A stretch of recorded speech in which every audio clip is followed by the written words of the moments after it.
evening, good evening, good evening. It is just after 7:40 local time in Florida. It's Thursday, September 4th, 2025. The jury is being brought in. We have a verdict. We are going to go straight to court. No intro, no nothing. It's time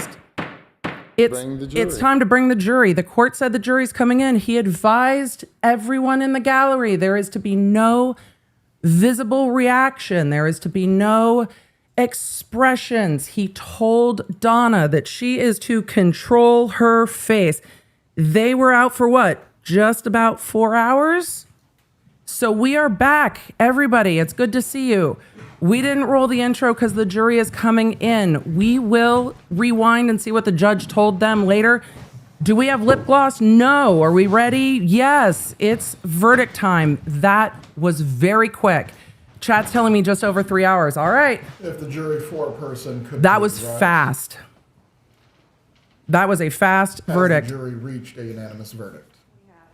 If you please can hand the verdict form to the bailiff. The court's going to review the verdict form before they read it. When they brought Donna into the courtroom just a few moments ago, because this went very quick, everybody was in the court, she was shaking. Having reviewed the verdict form, it is in its proper order. At this time, I will publish the verdict. The court's going to read the verdict now. We, the jury, find as follows as to count one of the indictment, first-degree murder. The defendant is guilty of first-degree murder. He told you not to react. Mrs. Adelson, control yourself.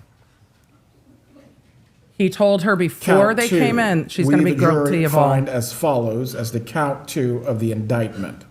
Conspiracy to commit first-degree murder. The defendant is guilty of conspiracy to commit first-degree murder. Count three. We, the jury, find as follows as to count three of the indictment. Solicitation to commit first-degree murder. The defendant is guilty of solicitation to commit first-degree murder. Then again, she's facing life without any possibility. And dated by the foreperson. What is she going to do? One moment. Members of the jury, the bailiff will escort you to the jury. He's going to give her the what's for. But what's he going to do, right? She's going to be sentenced to life. He's excusing the jury till she gets it together. He told her not to react. And here we are. That was a very fast verdict. And in light of the defendant's outburst in court. Mrs. Adelson, while this was not the outcome I'm sure that you desired, there will not be any further outbursts in front of the jury. You will not fuss. If you cannot control yourself, you'll be removed. I am going to have to determine if you'll be removed from the remainder of this process. And he can do that. Do you understand what I'm saying to you? Do you need a moment to collect yourself? Probably. Yeah, she probably does. Before the jurors are brought back in, we will take a brief 2-minute break. Please give her tissues if she needs them. Your Honor, just give her 5 minutes. It's always 5 minutes. For those of you just coming in, we're going to rewind while the court gives... When the jurors are brought back into the room, does the defense wish to have the jurors polled before they are discharged? Yes, Your Honor. Very well.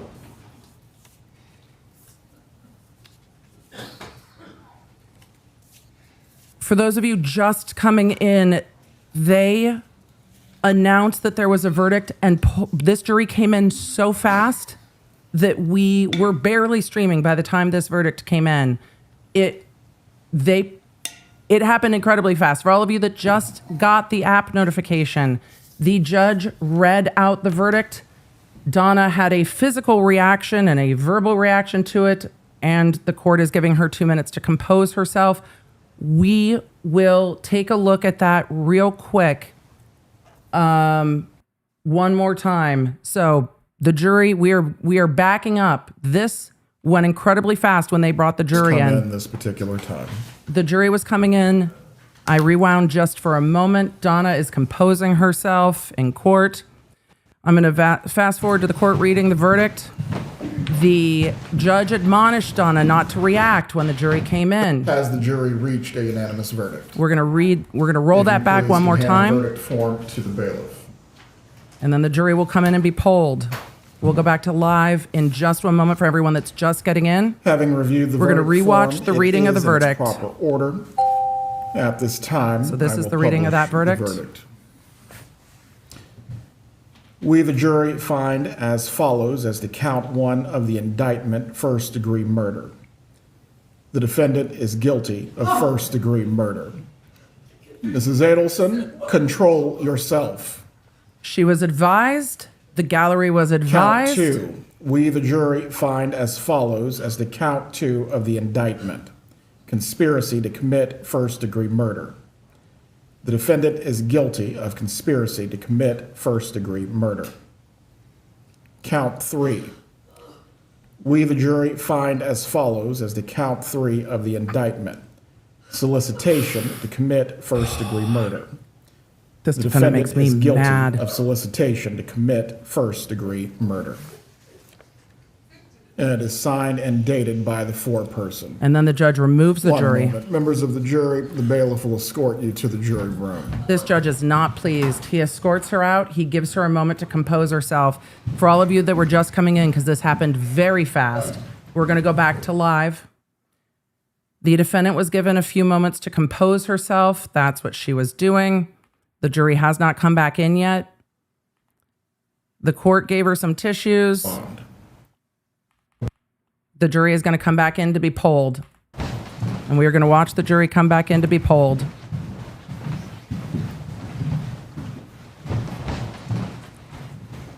The jury was out just over 3 hours.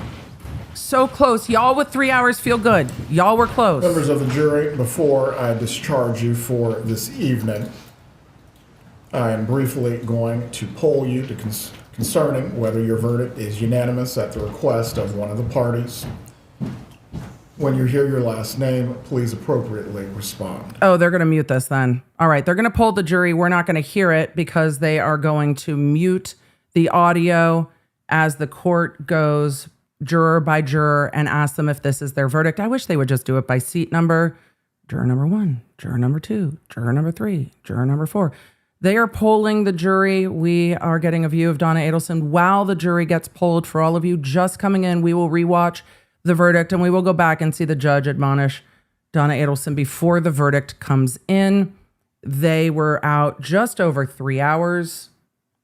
The feed is just like, the feed is over the crying without tears as well. It did not take this jury very long to deliberate, which is surprising. I thought, they'll probably be back tomorrow. They might want to sleep on it. She did not testify, so it's not maybe as visceral to be like, nah, I don't believe you. But after an incredibly long day of closing arguments, the jury convicted Donna Adelson of all 3 counts. Her eyes are not red. Her face is not getting red and blotchy. But she's doing a thing. To you before you are discharged. The jury was please polled. Listen carefully. And this is their final instruction. Ladies and gentlemen, I wish to thank you for your time and consideration of this case. I also wish to advise you of some very special privileges that are enjoyed by jurors. You got a year off of being No a juror. can ever be required to talk about the discussions that yeah. occurred in the jury room, And you don't have to. except by court order. For many centuries, our society has relied upon juries for consideration of difficult cases. We have recognized for hundreds of years that a jury's deliberations, discussions, and votes should remain their private affair as long as they wish it. Therefore, the law gives you a unique privilege not to speak about the jury's work. You have the right to remain silent. Although you are at liberty to speak with anyone about your deliberations, you are also at liberty to refuse to speak to anyone. A request to discuss either your verdict or your deliberations may come from those who are simply curious, from those who might seek to find fault with you, from the media, from attorneys, or elsewhere. It will be up to you to decide whether to preserve your privacy as a juror. With that being said, I want to extend my thanks on behalf of the entire Second Circuit for your service in this matter. You are discharged. Have a good evening. She's not looking at the jury now, is she? Ma'am, people's eyes and noses get red when they cry. Just don't worry. For those of you that are just coming in, we are going to rewind it. I'm sure the judge is going to set sentencing dates. We will watch the verdict again. We will answer some questions. Do not, Leonards, we will not just As to the scoot. jury's verdict, with the jury having found the defendant guilty of the 3 charges of the indictment, is the defense asking for a pre-sentence report Probably. on counts 2 and 3. As to count 1, the penalty is statutory. And period. Essentially, there is no modification for it. Yes, Your Honor. Well, pre-sentence investigation and report is ordered by the court as to counts 2 and 3. As to count 1, is there any reason why we cannot proceed to sentencing on this matter? Oh, shit. Your Honor, we would request an opportunity to ensure that our client is okay before we proceed to sentencing. You can have 5 minutes. It's my understanding. Ooh, too snarky. that, Charlie Adelson wasn't sentenced right away. We're asking for the same courtesy. Very well. The court then will set a separate sentencing date. May I inquire whether the family members that are present would like to give victims? Because they're there now. That's the thing. Go ahead. The victim's family is in from Canada. They're there now.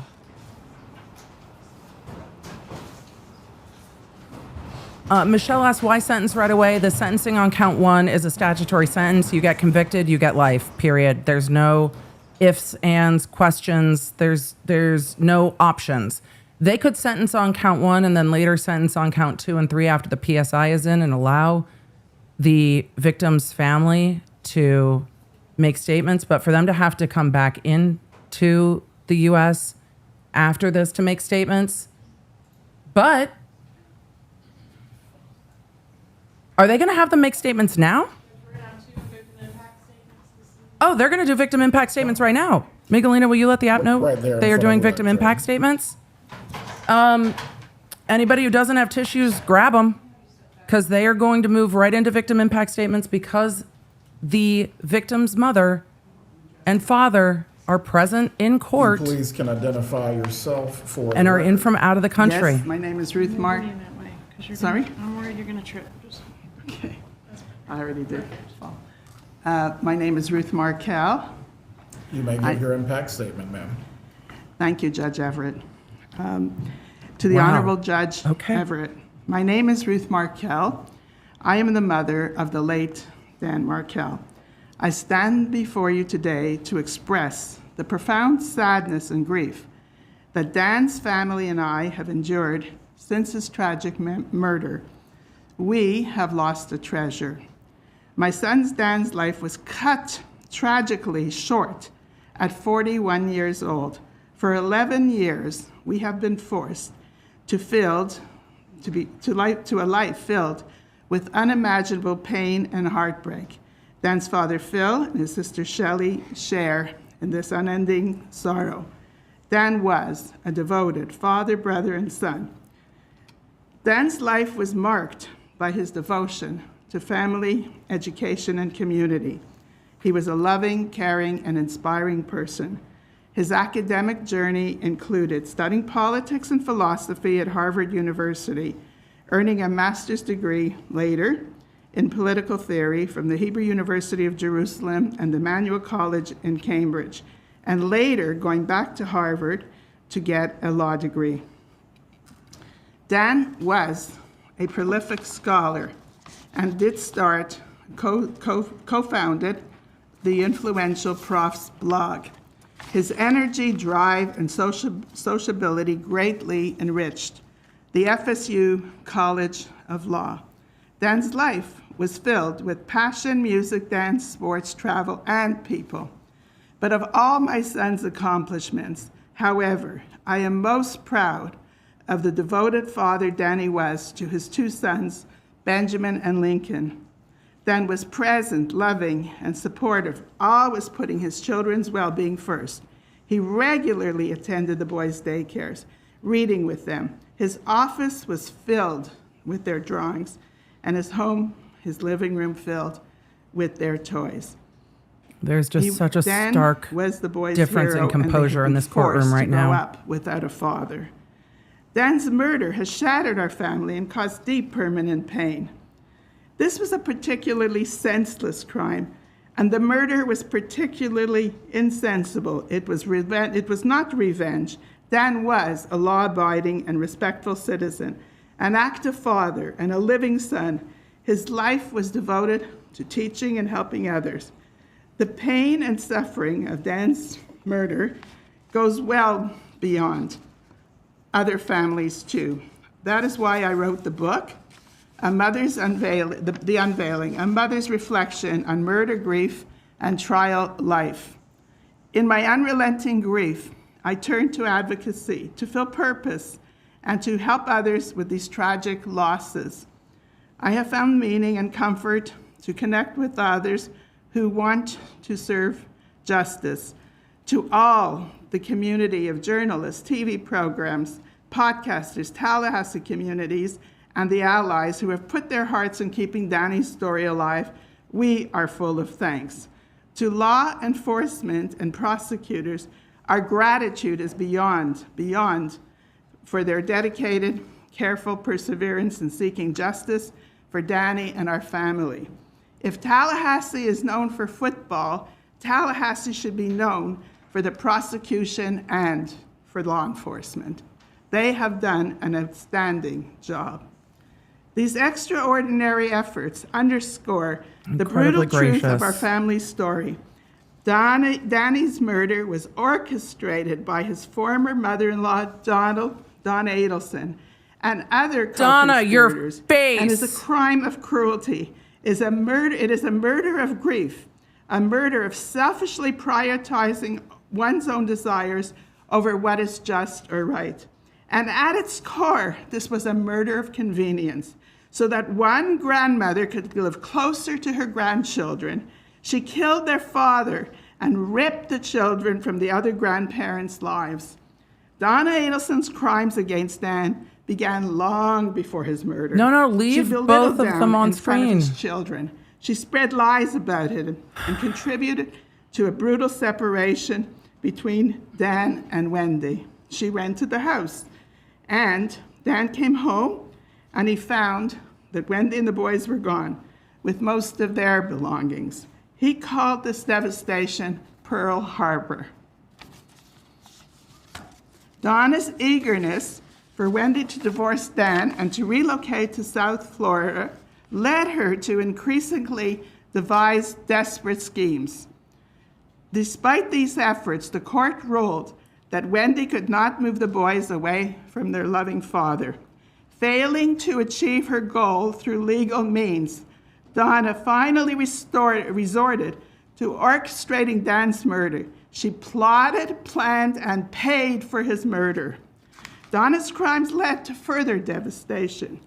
Her middle son, Charlie, was convicted and sentenced to a life in prison for his role in facilitating Danny's murder for hire. Can you imagine a mother involving a son to complete a murder?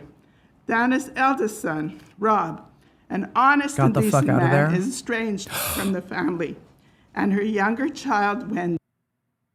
I had to pause. If any of you are listening in the background, when Dan Markel's mother starts talking about the grace of Rob, Donna rolls her fucking eyes.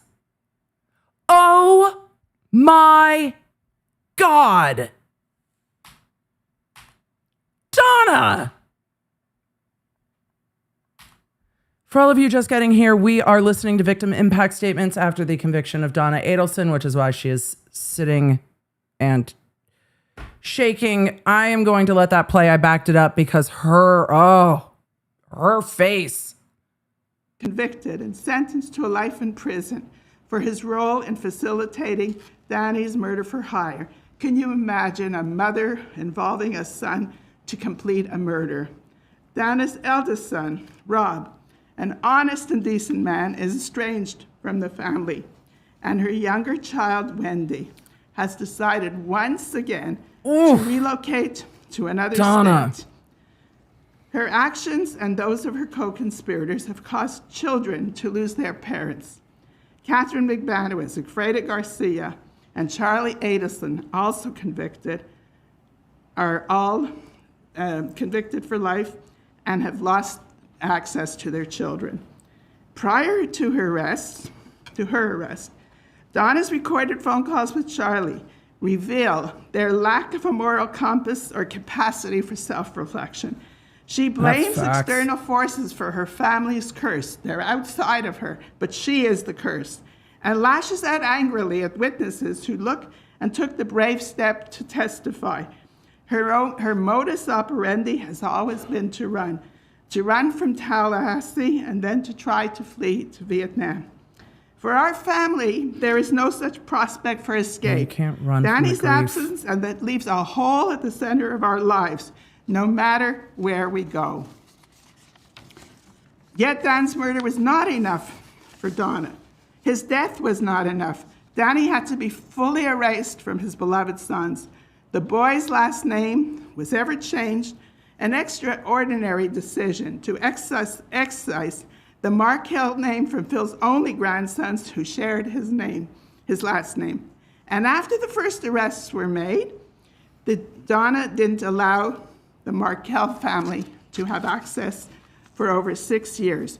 It was only when there was a phenomenal Tallahassee advocacy group that passed the Markel Act.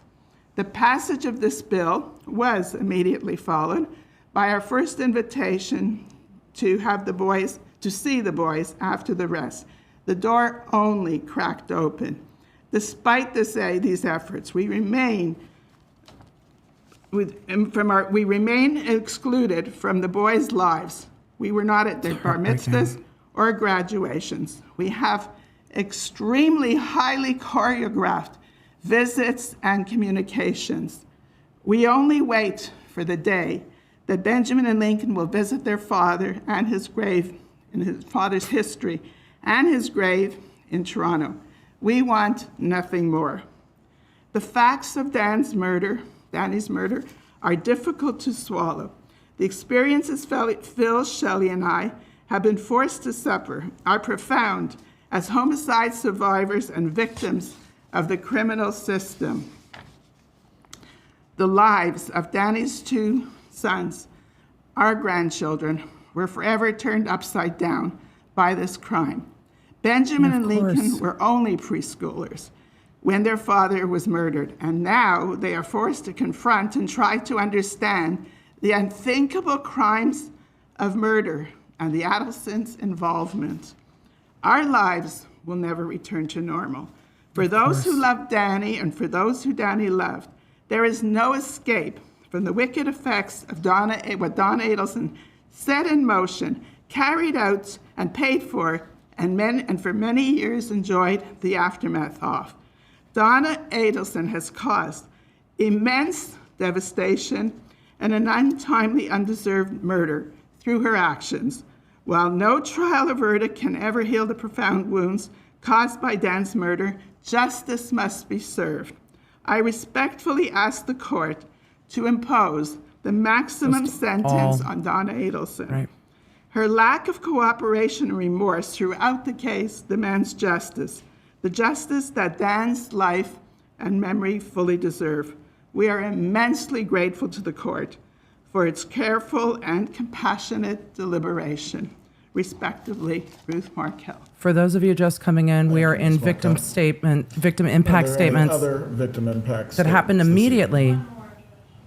The defense has asked that sentencing is delayed. The Markel family is in from Canada. The jury rendered their verdict after just over 3 hours of deliberation and convicted Donna of all 3 evening. Please charges. could tell us your name for the record. We will go back and watch the verdict and the court admonishing Donna Adelson again for all of you just coming in. But there is a stark contrast between the composure of the victim's family in court, giving their impact statements, which they have had to do before, And Donna Adelson, who, though I have not seen her shed a tear, is sitting there doing whatever that is. So that's what we saw when she testified in her bond hearing as well, that she did that. So the victim's family, I appreciate, have moved towards the court so that Donna is behind them. They cannot see her. She can see them for sure. And now we are going to hear from the victim's father. Good evening. My name is Phil Markel. I'm Danny's father. Judge Everett, I appreciate the opportunity to speak about the impact of Donna Adelson's actions on my families and the families of so many others. While this victim impact statement is addressed to you, Your Honor, it is also intended for the Adelson family, Harvey, Charlie, Wendy, and particularly Donna. I would like them to understand and reflect on the deep and irreparable damage they have caused. The pain that they have caused my family is obvious and permanent, but they have also caused lifelong harm to their own immediate family and so many other families and children around. Donna's selfishness, cruelty, and complete disrespect for human life, along with that of her co-conspirators, have left families forever broken. Louis Rivera, his children have no father. Catherine Magbanawa and Sigfredo Garcia, their children have no parents. Charlie Adelson, his son, Roman, has no father. Rob Adelson and his wife and their 2 children have lost their uncle and grandparents. Shelley and Ian, my daughter, their 3 children, my grandchildren, are left without an uncle and are separated from their cousins. Of course, their heinous and callous actions have left me, Ruth, and Shelley without our Danny, and Ben and Lincoln without their father. For anyone to commit such a cold-blooded, unprovoked act of murder is horrific. For Donna, someone who claims to care so much about Ben and Lincoln, her sun shines. Her actions are beyond comprehension. She has harmed forever the people she claims to have loved. In the Jewish custom, we have an expression to always wish others to live to 120 years of age. Oh, he's going to For wish her a Donna, long life. I wish her to live to 120, alone in her jail cell. I wish that every day of her remaining days, she thinks about the harm she has caused to so many, especially those 2 boys she claims to have loved so much. For these reasons, Your Honor, I ask the court sentence Donna Adelson to the maximum possible sentence. And my only short question to Donna, was it worth it? Respectfully, thank you. There is only Mr. one Markel? sentence as to count 1 in this case. The judge was Are there any other inclined, matters that the court needs to address this evening, Ms. Cappleman? the court was inclined to do that today. With the PSI being ordered, The defense court asked will to wait. pronounce the sentence as to counts 2 and 3 after it's been completed. The parties have had an opportunity to review the pre-sentence investigation report and make any objections if they believe. Is he going they to sentence need her now? As to the 3 counts that the jury has found the defendant guilty of, I will adjudicate her guilty at this time, but sentence will be pronounced No. as to the 3 counts at a later date. She is remanded for sentencing at this time. Lieutenant Henry, please notify the commander at the jail that the appropriate screening needs to take place to ensure that the defendant is in an area where she is not subject to any self-harm. For a case management date coming up, what would the parties request?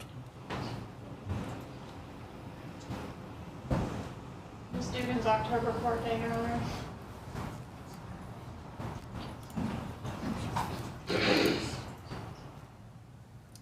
They're going to put you in isolation, Donna. That is 10/14, is that correct, Ms. Dugan? Yes, sir. October 14th for case management at 2:30 p.m. That will be in the normal courtroom, 3B. Patricia, if you can make sure that the notice goes to DOC so they are aware that the PSI needs to be completed as soon as possible. Thank you. We are in recess at this time. We will reconvene on October 14th. Have a good evening, everyone. If you are just joining us, the court has not sentenced Donna Adelson. They did the impact statements. She is being taken out of the courtroom and transported back to jail. She will be placed on a watch as the court requested after being found guilty of all 3 counts by a jury deliberating just over 3 hours. We heard those impact statements. We're going to rewind as the court comes in, and we will rewatch the verdict coming in before I answer questions.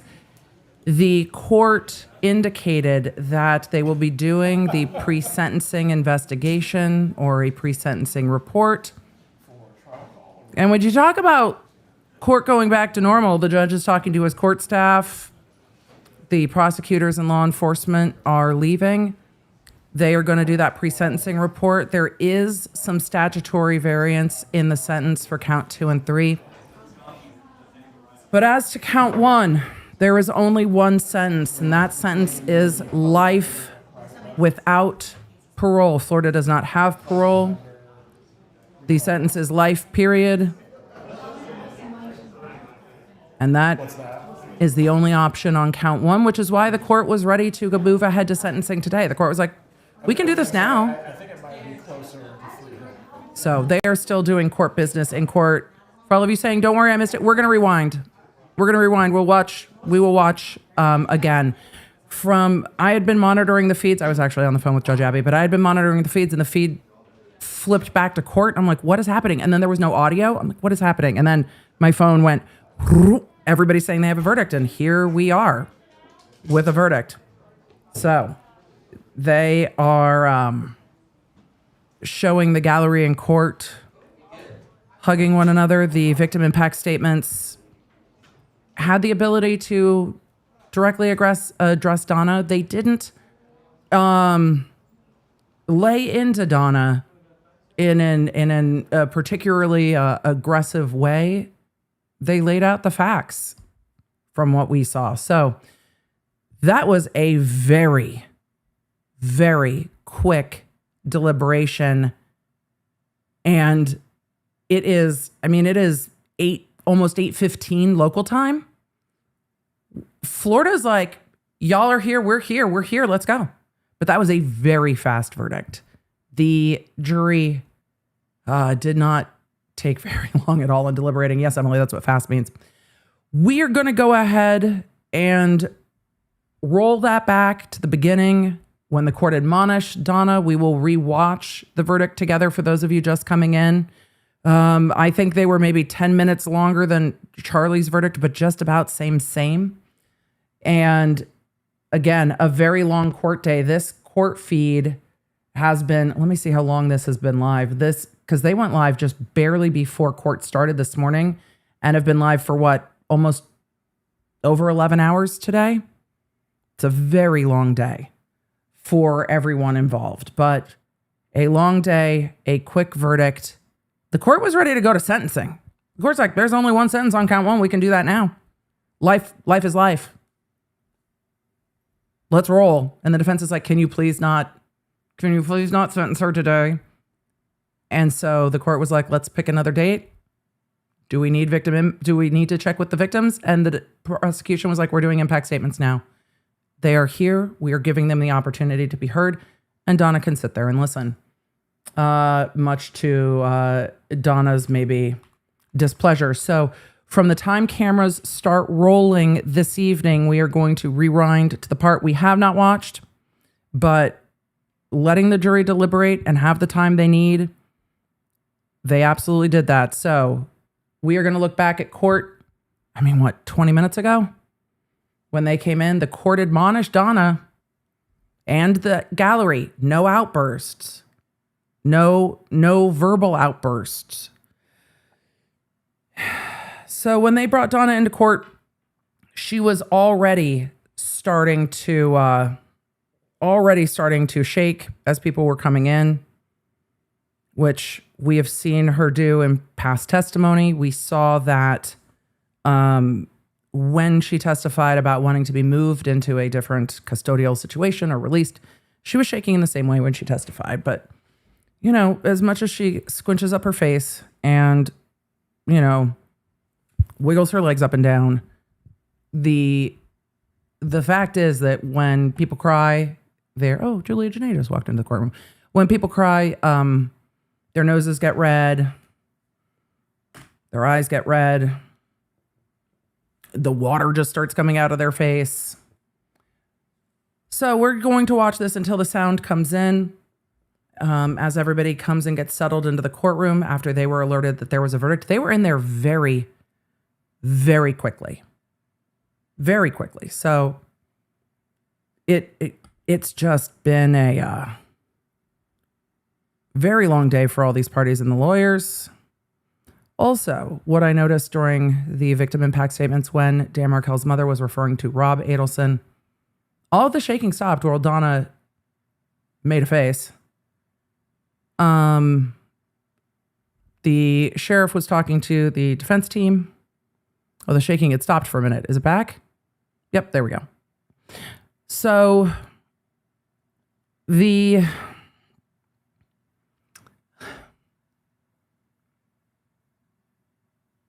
swiftness of this verdict for lawyers that practice in this state can't have been a surprise to them. I would imagine they would have told Donna that she needed to be prepared for a guilty verdict with how fast they came back.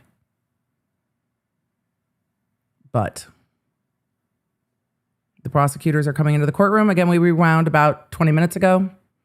So we're going to watch the judge talk to those who came into the gallery and to Donna, and then we'll hear the verdict read one more time for those of you just coming in.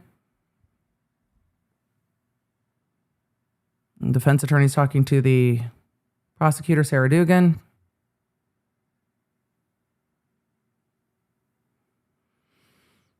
And we will see what the court has to say. For Donna, for all of you saying thank you for the replay. Of course, this happened incredibly quickly. It was just everybody got into the courtroom, ready to go. It was so incredibly fast. There was not everybody needs to be back in the courthouse within 20 minutes. It was like, excuse me, the jury buzzed. Bring them in. Incredibly fast. Just incredibly fast. And, for all the pounding at the podium and yelling and whatever else happened during closing arguments today, they didn't even have the jury out overnight. So, yeah, that's a long court day. So I'm letting this play until the audio goes on. So we are watching this just a few minutes back before the verdict was read. They are just coming on to the record. The verdict is published. I want to make sure everyone understands whatever the verdict will be in the case. I do not want there to be any gesturing or anyone making any movements that you either agree or disagree with the verdict. We are going to respect what the jury's decision is. I don't want to piss off this judge. I don't want to piss off that sheriff either. That sheriff is like, do not make me. Parties. If anyone believes they are not capable of following this instruction, I'd ask you to step leave now. at this time. Yeah, just leave now. Law nerds. And also as well, once the verdict is read, again, I'm going to advise you, do not have any displays of emotion as best you can. You are to control yourself. Do you understand? The court knows. The judge knows. You are to control yourself the best you can. Defense counsel is shaking the prosecution's hand already, which Donna is sitting there already starting to breathe. But the court said there are to be no displays of emotions. He told the gallery, you don't want the gallery having large reactions. You don't Please bring in the jurors. react. It's not always easy, but lots of defendants do it. So, she is an adult. She is capable of controlling herself. Though in closing arguments, we heard something completely different. Defense counsel said she is just not Please able. remain seated when the jurors come in this particular time. Mickey in the chat said the sheriff has the mom look. Yeah, she's just like, the sheriff was just like, do not start with, we have been here for like 12 hours. I'm not doing paperwork because of your foolishness. So we are rewatching the jury coming in, and we are waiting for the jury to walk in. We are rewatching the verdict coming in. The court indicated to everyone that there is not to be a reaction, that they are to control themselves. The jury is coming in to read the verdict. We are rewatching. A lot of you came in. This happened incredibly fast, so everybody coming in for the rewatch. This is very fast, so we are rewatching If it. the jury foreperson could please rise. Has the jury reached a unanimous verdict? Yeah. If you please can hand the verdict form to the bailiff.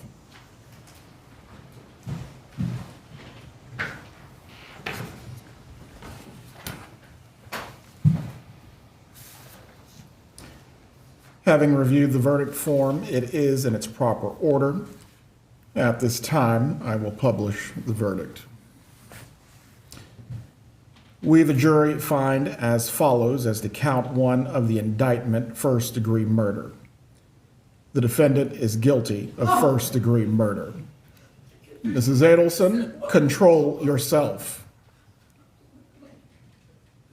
Count two. We, the jury, find as follows as to count two of the indictment, conspiracy to commit first-degree murder. The defendant is guilty of conspiracy to commit first-degree murder. Count three. We, the jury, find as follows as to count three of the indictment, solicitation to commit first-degree murder. The defendant is guilty of solicitation to commit first-degree murder. And it is signed and dated by the foreperson. One moment. Members of the jury, the bailiff will escort you to the jury room. The court, one moment. Miss Adelson, you cannot have a tantrum in my court. You were told. He is so patient. He is so incredibly patient because he says, ma'am, I need you to get yourself together. He lets the jury go out and tells her, get Mrs. Adelson, it while together. This was not the outcome I'm sure that you desired, there will not be any further outbursts in front of the jury. If you cannot control yourself, I am going to have to determine if you will be removed from the remainder of this process. He is so Do you understand what I'm saying to incredibly you? calm. Do you understand what I'm saying to you? Do you need a moment Yes. to collect yourself? Before the jurors are brought back in, we will take a brief 2-minute break. Please give her tissues if she needs them. If she needs them. Impact to the defense and to your honor. The prosecutor said, I've given the When victim the jurors impact to are the brought defense and back to into the court. room, does the defense wish to have the jurors polled before they are discharged? Yes, Your Honor. And then they poll the Very well. jury.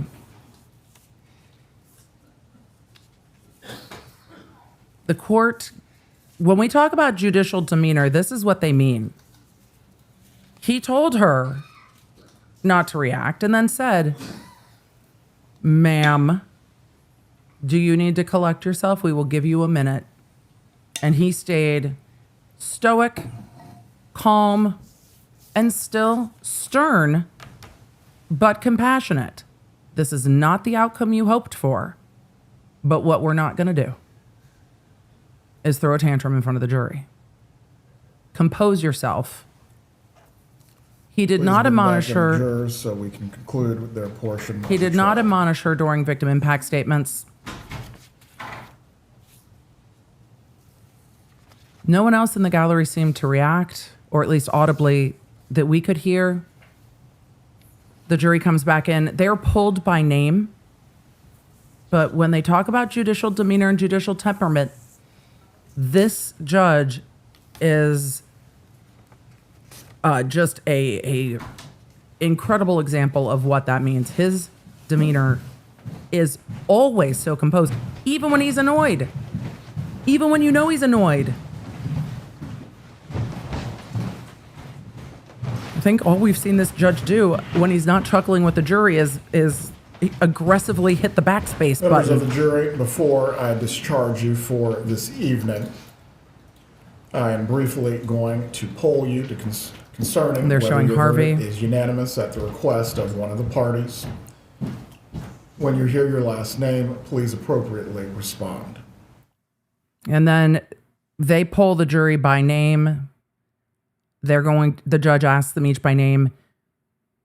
Juror 1, is this your verdict? Juror 2, is this your verdict? Juror 3, is this your verdict? So they're going through and polling the verdict and polling the jurors to ensure this is a unanimous verdict.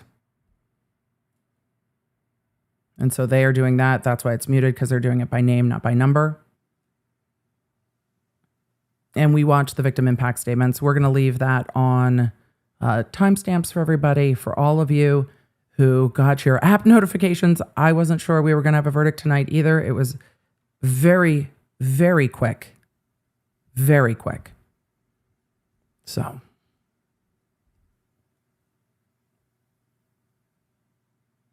They are still polling the jury. We went back and rewatched just a little bit. Again, as to count 1, the only potential sentence is life. That's life, period. Life.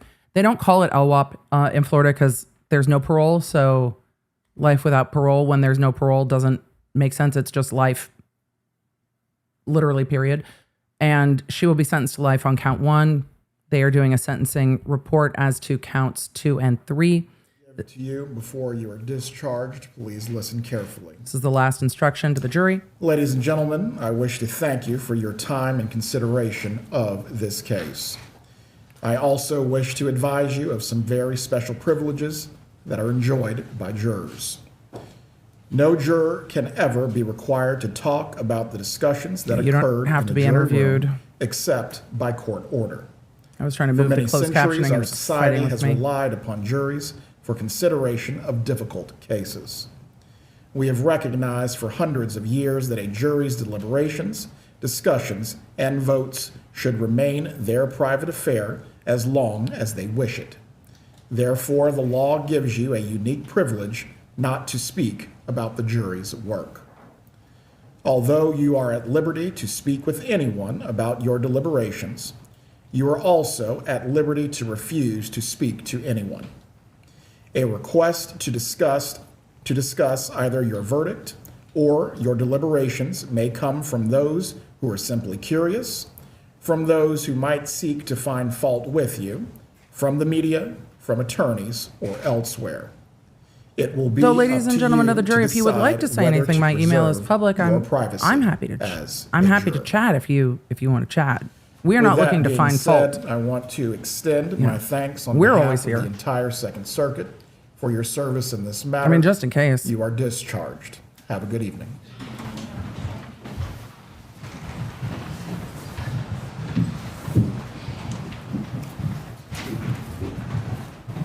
And the jury is discharged from their jury service.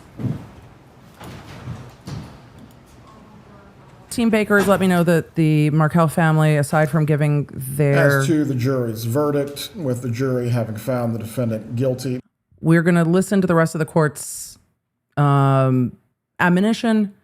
They do victim impact statements. That's all time-stamped. We're going to go and take a look at what the Markel family had to say to the media after this. So we'll go there. For those of you just coming in, I'm sorry, we are on our third rewatch of the verdict because it happened so fast. Don't worry, the timestamps are all down below. Of the 3 charges of the indictment is the defense asking for a pre-sentence report on counts 2 and 3. As to count 1, the penalty is statutory and There's nothing we can do. It is what it is. modification for it. Yes, Your Honor. Well, pre-sentence investigation and report is ordered by the court as to counts 2 and 3. As to count 1, is there any reason why we cannot proceed to sentencing on this matter? The court's like, we could just do this now. We would request an opportunity. The prosecution immediately said, no, Your Honor, the judge, it's statutory. It is statutory. Any reason I can't sentence her now? No, Your Honor, we're all here. Let's go. And the defense is saying, can we not? Opportunity to ensure that our client is okay before we proceed to sentencing. It's my understanding that Charlie Adelson wasn't sentenced right away. We're asking for the same courtesy. Very well. The defense asked as a matter of courtesy to Court put over then sentencing will on all set 3 a separate counts. sentencing date. May I inquire whether the family members that are present would like to give victim impact now or at the future date? Go ahead. The prosecution said, may I inquire of the family members about whether they wish to give their impact statement now or at a future date? And then we saw them give their impact statements. It looks like Donna turns around to Harvey, who's sitting right behind her. Go ahead.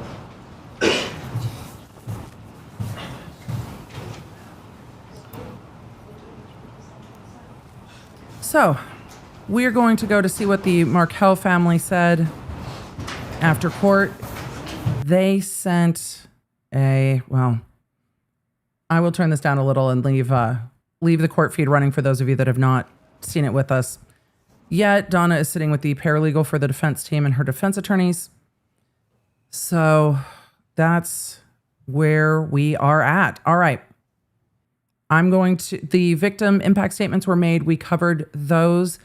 We went back and watched a little bit of the verdict. I'm going to pull up the Markel family's statements. I'm going to see if that's on this feed at all, but it looks like this feed has just ended after more than an 11-hour court day and the impact statements being given in court. Again, those are all timestamped down below. But I did see that the Markel family had made a statement to the media, so I'm going to pull that up real quick, and we're going to go take a look at that. We will get to questions. Do not worry, we will get to questions because I know that you have them. So we will for sure get to some questions. For those of you just coming in, yes, that verdict happened quickly. Yes, it was like, where in the world is this feed? Hold on, the feed I was looking at I don't know what it just did. It just disappeared. Because streaming is dynamic, everybody.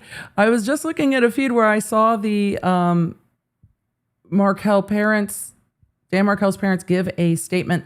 I'm going to go grab it from a different feed.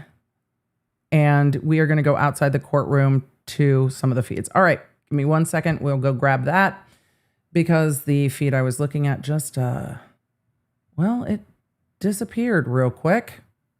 All right. This is right outside the courtroom. I definitely like it when the courts have a area where the media can sit up and ask these questions. So we're going to go look at those press conferences. We will look at the Markel family, and then we will stay because I see that one of the attorneys is also there. So we're just going to watch those in order.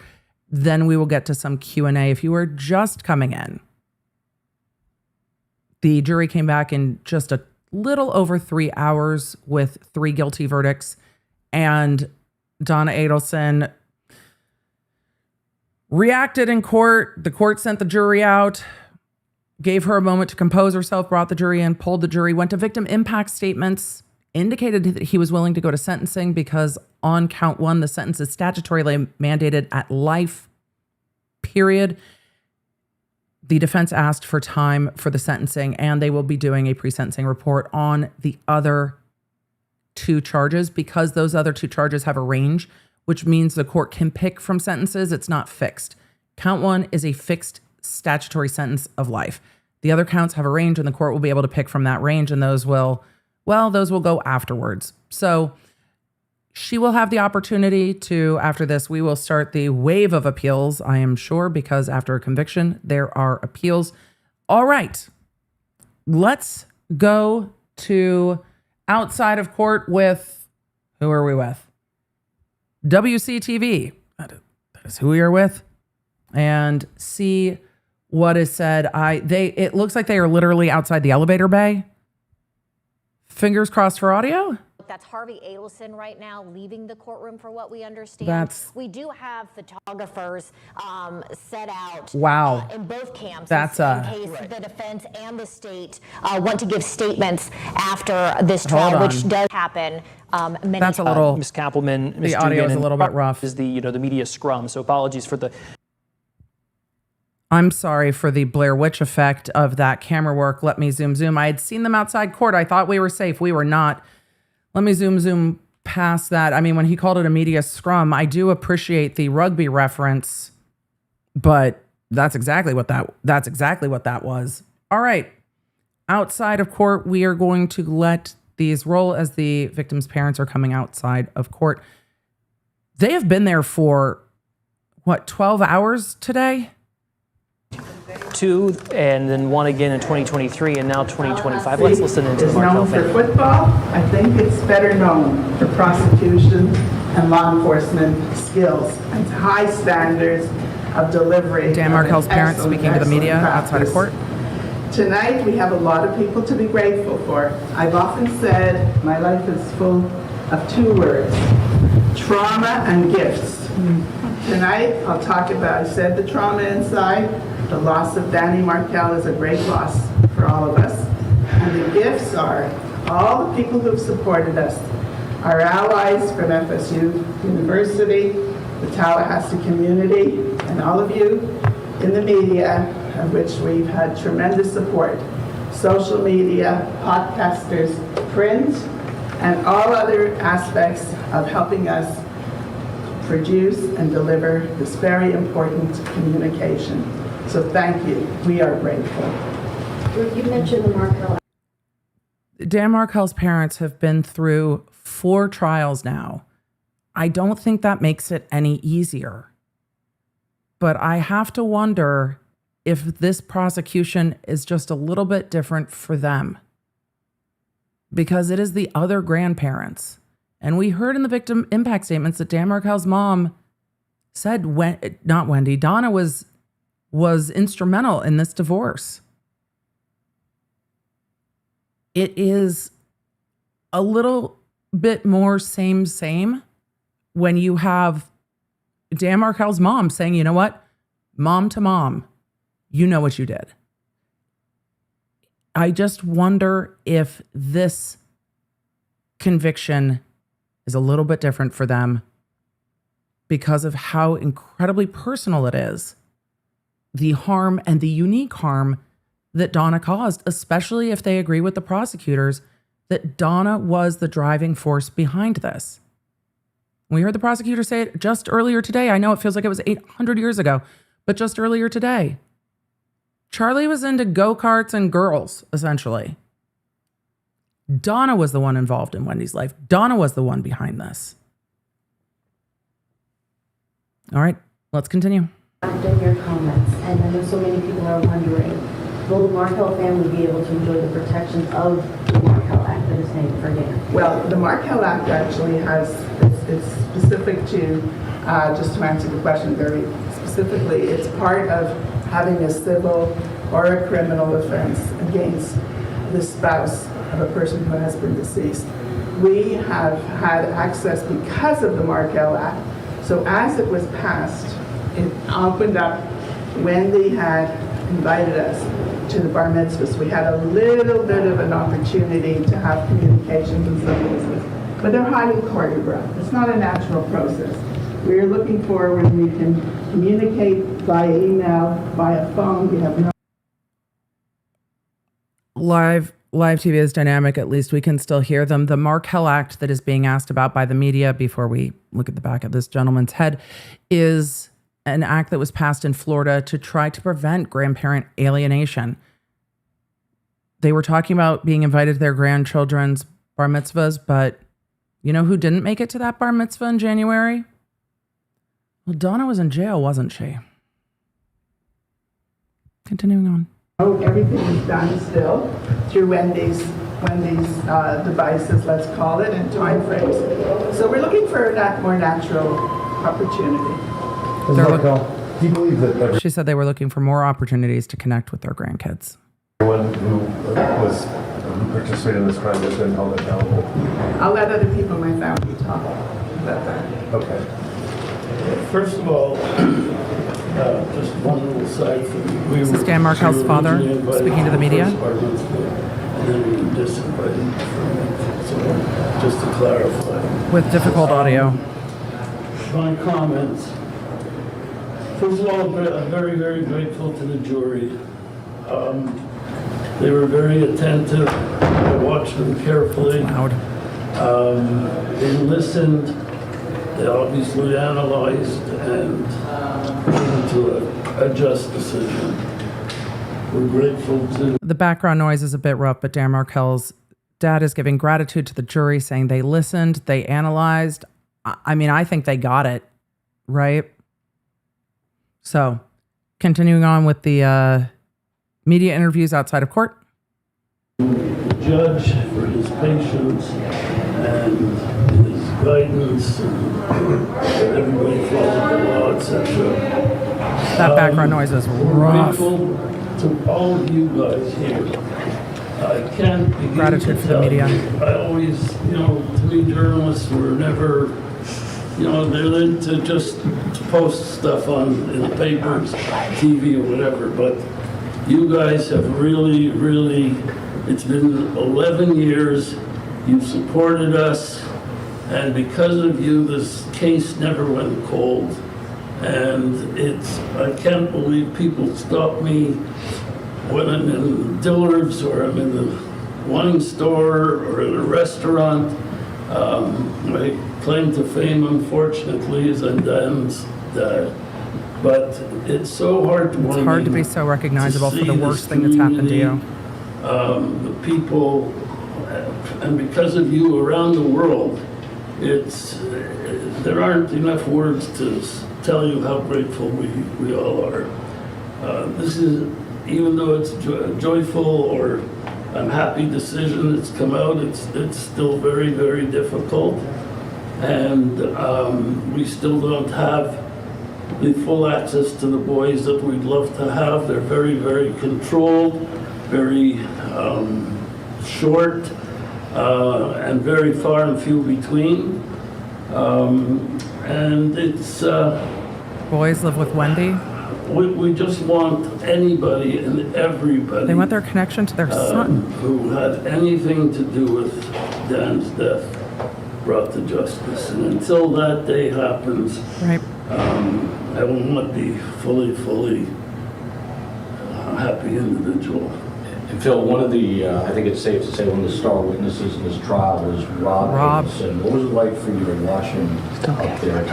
We will timestamp it. I'm sure the amazing production team, Miguelina and Team Baker, have already done that, but we will timestamp it because when Dan Markel's mother was talking about Rob Adelson, Donna's face, she, for a moment, stopped shaking and rolled her eyes as Dan Markel's mother was talking about Rob Adelson.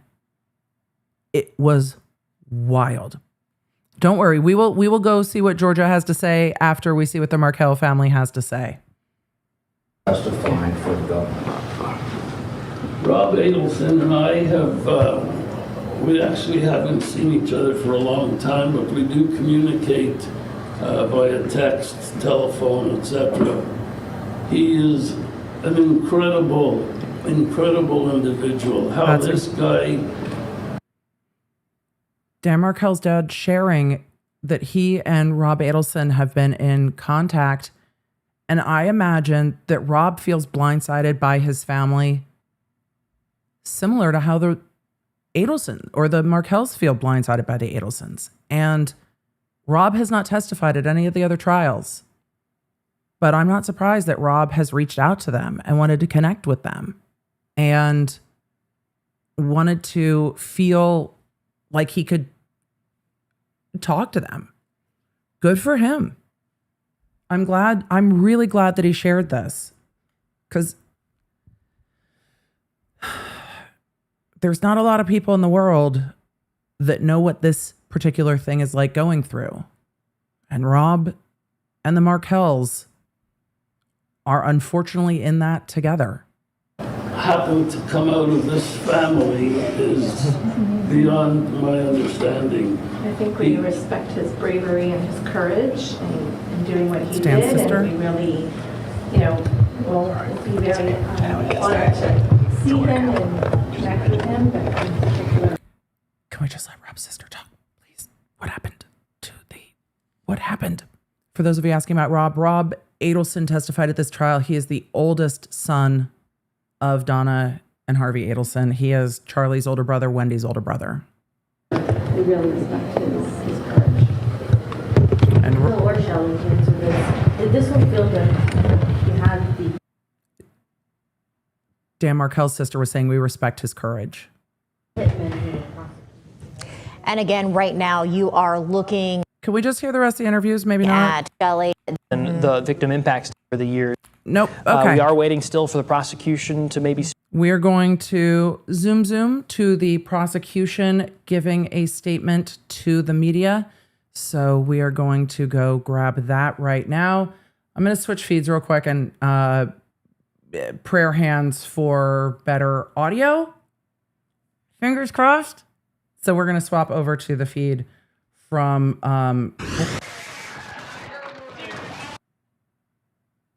that audio doesn't sound better. I don't know what that was. Okay. Maybe it improves. So we are zooming to the Court TV feed with the... Oh, it was cheering. Okay. I'm going to keep that turned down just because it is so loud. The cheering is killing the microphones.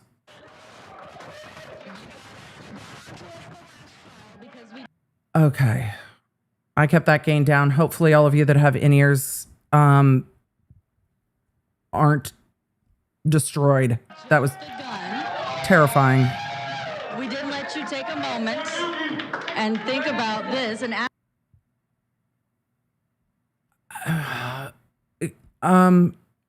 okay. Hopefully the hollering will stop. ask you about this. So before we ask you the question that's on a lot of people's mind, what's it like in this moment? Well, Georgia knows exactly what's on everybody's mind. Look at her face. Before we ask you the question that's on everyone's mind, look at Georgia's face. Georgia's like, I know what you want to ask me. let you take a moment and think about this and ask you about this. So before we ask you the question that's on a lot of people's mind, what's it like in this moment? What was it like to have this defendant be found guilty? I think I just feel kind of honored to be able to deliver this. To do justice, right? Win for the Markels. You know, we've heard so much about a win for the Adelsons, a win for the Adelsons, and everything that was lost in those efforts. So it's just been really cool to be a part of this win. During one of the pre-trials, you said these trials that have become my life. It's a lot of trials at It's her this whole point. career. Talk about It's a what long happens time. when you're a prosecutor and you have to continue to follow cases like this one. Well, I mean, I do have other cases. People don't know that. There are other cases in this office. Lots of them, I'm sure. And I care about, you know, all of them, but obviously this has become sort of a part of my DNA after investing so much blood, sweat, and tears into this case and getting justice. So yeah, it's been an epic battle. Was this one tougher than Charlie's trial? I don't know. It was different. I'm older, so I think it is. I think everyone is tougher than the last.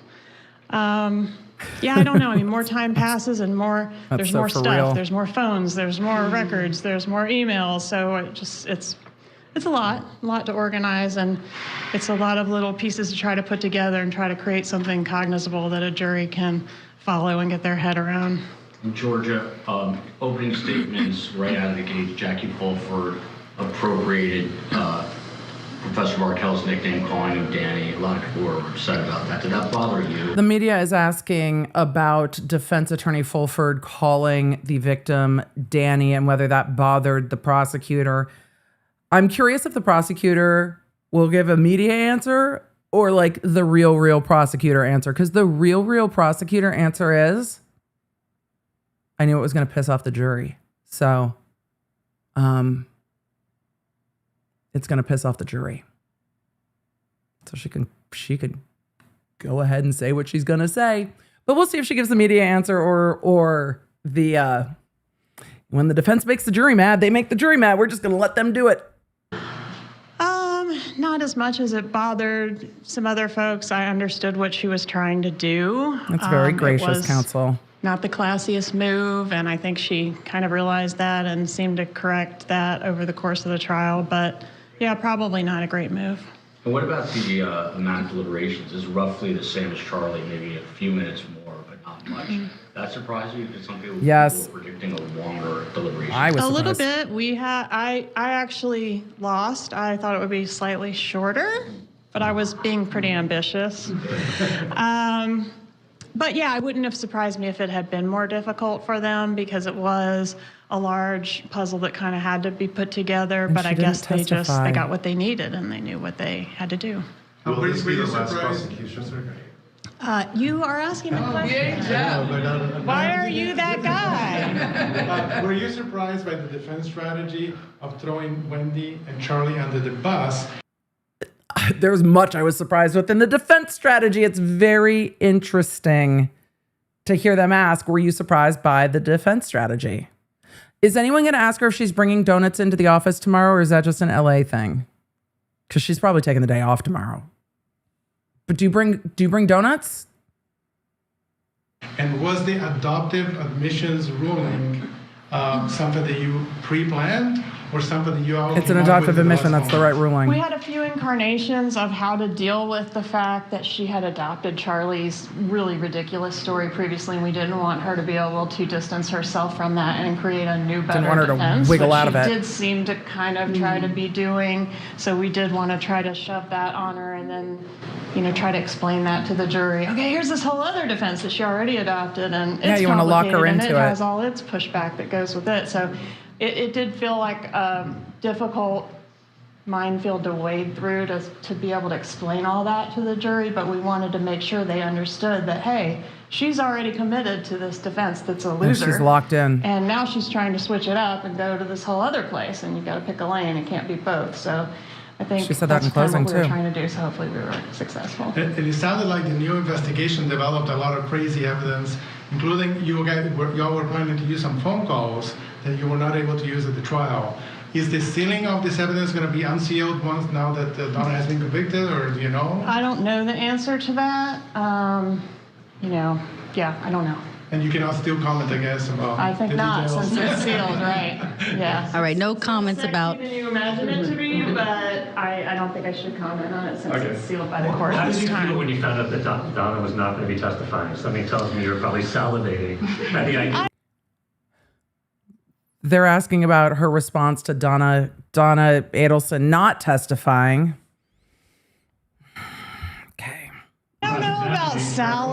Y'all, there's more phone calls. Of course there's more phone calls. We didn't see Eve. They narrowed down the evidence that they have just based on what we saw in court substantially. We'll go back to the answer about the sealed evidence if we want, because that's stuff that's not going to get released. But there's some things they can't release if there's more trials. I don't think I should comment on it since it's sealed by the court How this did you time. feel when you found out that Donna was not going to be testifying? Something tells me you were probably salivating at the idea. I don't know about salivating. Yeah, it's not like I was going to wow you guys with some amazing new stuff or anything, but I did put tons of preparation into that, so I was a little bit sad when I took my binder that had 110 tabs and packed it away. I was a little surprised. She seems like somebody that would want to tell her story, but it gets trickier and trickier when all these stories are out there, and she would have had to navigate a lot of stuff to get up there. So I do understand why she made the decision she did, and I think it was a smart one. But it was legally a very smart decision on Donna's part to not testify. It's so for real. Like, I had 110 tabs. I was ready. Though. So much time because the defense kept saying that Donna was going to testify. And I think the work that the prosecution put in to make sure the adoptive admissions came in and to make sure that Charlie Adelson's defense came in, because of that script Donna wrote, it all comes in because the script lines up with what Charlie was saying. So all of it comes in, and Donna's texting everyone, the truth, the truth, the truth. And it locks Donna into saying that's the truth. She can't get up there and testify and navigate all of that. Because she was saying what Charlie said is the truth. And now she comes up there and was like, we have an alternate truth. Forget what Charlie said. Kind of expecting her to testify. What was a year ago? I thought she would. You thought in this trial might have made a difference that what you came across, that you introduced? I think the fleeing to Vietnam didn't hurt. Facts. Especially since she denied it. She could have just said, yeah, I went to Vietnam. I didn't want to get arrested. But she didn't do that. She oversold, so that was helpful. The number and the planner. Yes. Can you talk about that? How did you guys find that? Was it an aha moment? Yeah. I was surprised that Donna's attorneys didn't try to argue what Donna argued in her bond hearing, which is she would have turned herself in. She didn't want to be extradited. So she didn't want to have to be arrested in another country and have to wait for them to grab her on a plane or whatever. But turning it into she just needed to clear her head was just not in alignment with those calls. Yeah, kind of dumb luck. That thing is so dense, and there's a bunch of them. So we've just been sort of perusing them, and somebody just stumbled upon it and had an aha moment. What about Rob Adelson's testimony? How key was that? I think it was important, didn't you? I thought he was so genuine. Rob's testimony was very important. To be able to do that, what a terrible situation for him to be put in, and to be able to rise above that and do the right thing. It's really impressive. Did you all wait for this trial to put him on? Why did he not testify previously? I just didn't want to do it to him unless I felt like it was absolutely necessary, and I really felt like we needed him in this one. Mm-hmm. George, it is. I also think what we saw of Rob's testimony was incredibly relevant as to Donna. It might not have hit the same way as to Charlie, that but Donna said you don't know anything. It might not have been the same. It was, I think, I really agree with her that it was critical in this When trial. do you have reason to be worried tonight? Does Wendy have reason to be worried tonight? That was the question. I backed it up. In this one. Mm-hmm. George, it is. When do you have reason to be worried tonight? You said that word. That's a bad word. A bad word. No W questions. Worry is a bad word? Well, last time. Should we say stay tuned? Do we need to stay tuned? Stay tuned. You can stay tuned. One other question for me. Your father played football. I understand. It was my first Knowles game, and I take all the credit. Oh, it was a great one. Lucky you. Go Knowles. And I found out maybe through the grapevine that someone else in your family is a professional female golfer, or that you're close to. I don't know if I'm worried about that. Maybe not, but do you get the... Sounds cool. Do you think you get that competitive spirit from your dad, from your family? Yes, I think both sides of my family are extremely competitive, and if you came to game night, you would see some pieces being thrown around the room. Lawyers flipping boards at game night? Never. But they're asking the prosecutor about her family, but the reporters are like, does Wendy have reason to be worried? And she kind of put off that question a little bit. And then they said, stay tuned. And she said, stay tuned. I think she was maybe adopting the admission. But sir, are you trying to ask her out? Let's not do that. Let's not do this. Let's not do this now. She's been in court for 12 hours, guys. The most important question, do you have a fifth red suit? I don't know. I'll work on that. Do you have a 5th red suit? I'll work on that. She's not going to answer what she's doing. Number 5 of 5. Number work on 5. that for you. Georgia, can I ask you about Charlie Adelson? Last year you were going, it seemed like the state was going to call him, and ultimately this time around no one called him to the stand. Why? Because we didn't want to tangle with him unless we had to, and we felt like we were able to successfully get out the story that he told at his trial and marry Donna to it as much as we needed to without having to wrangle and tangle with him. If I'm not mistaken, this was the Oh, that was a rude pause. Thank you, counsel, because all of us were tired of Charlie's voice. And I appreciate the candor on that. Why didn't you call Charlie? We didn't want to tangle it up. We didn't have to deal with it. We didn't want to have to deal with it, but if we had to deal with it, we would. But we don't want to have to deal with it. And getting the story out through law enforcement was much cleaner because Charlie's going to have a whole bunch of shit he wants to say, right? Charlie, this was your defense at your trial. No, well, let me tell you one thing. I mean, I can just picture it now. They were able to do it through the adoptive admission through those texts, which is just good preparation to make those legal arguments because law enforcement was like, Charlie said this, Charlie said this, Charlie said that. So easy. It would have been another 3 days of testimony if they had to call Charlie. Yeah, I think they very successfully did that. This time around, no one called him to the stand. Why? Because we didn't want to tangle with him unless we had to, and we felt like we were able to successfully get out the story that he told at his trial and marry Donna to it as much as we needed to without having to wrangle and tangle with him. If I'm not mistaken, this was the first trial where you guys were able to access WhatsApp messages.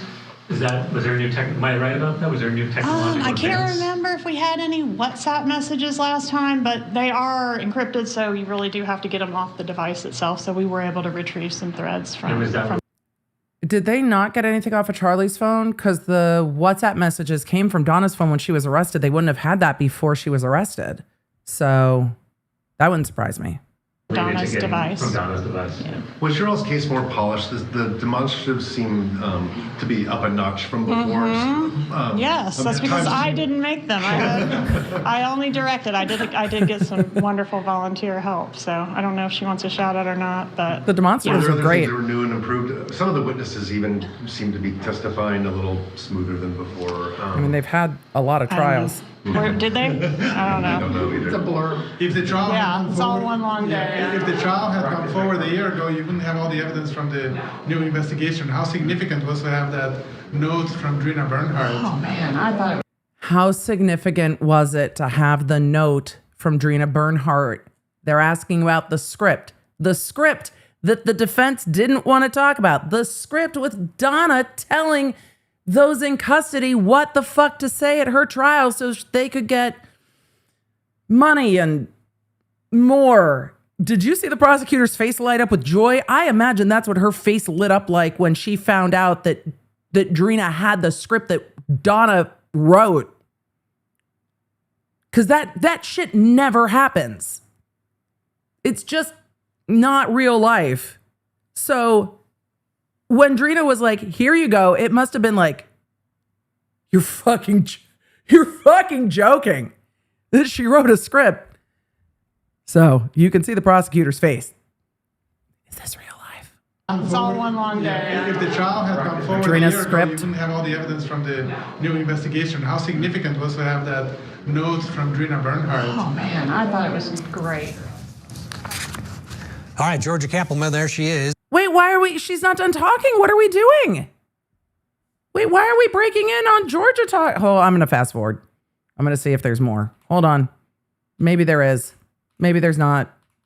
Maybe it's on another channel. I'll go look. Don't worry. I'm going to scrub through this and see if we find any more of Georgia. We might. Let me go look at the other feed and see if there is any more from Georgia outside of court. So I'm going to switch feeds real quick and see if there's anything else from Georgia. Before it cut, I was like, what are we? Don't cut. Let's see what question this is on. Raise her out there, and she would have had to navigate a lot of stuff. that was whether or not Donna was going to testify. This sounds a little bit rougher, but let's see if there's anything else. Stay tuned. I mean, you can stay tuned. Nope. I think we have basically everything. Let me take a look and see if they go back to court. But that we actually saw more of that on the court TV feed than we saw from the WCTV feed. So I don't know if there is any more of that. So with that, the question on everybody's mind tonight, now that the verdict was back in 3 hours, a little bit.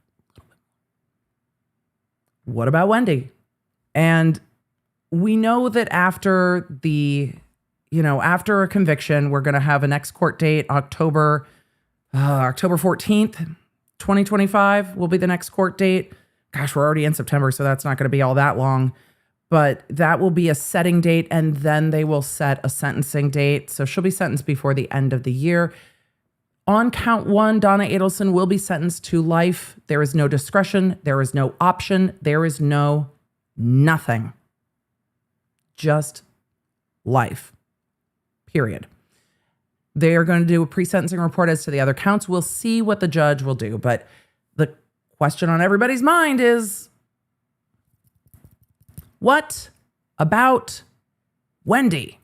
I'm glad the media asked Prosecutor Cappleman about the script. She's like, that was great. Yes, it was.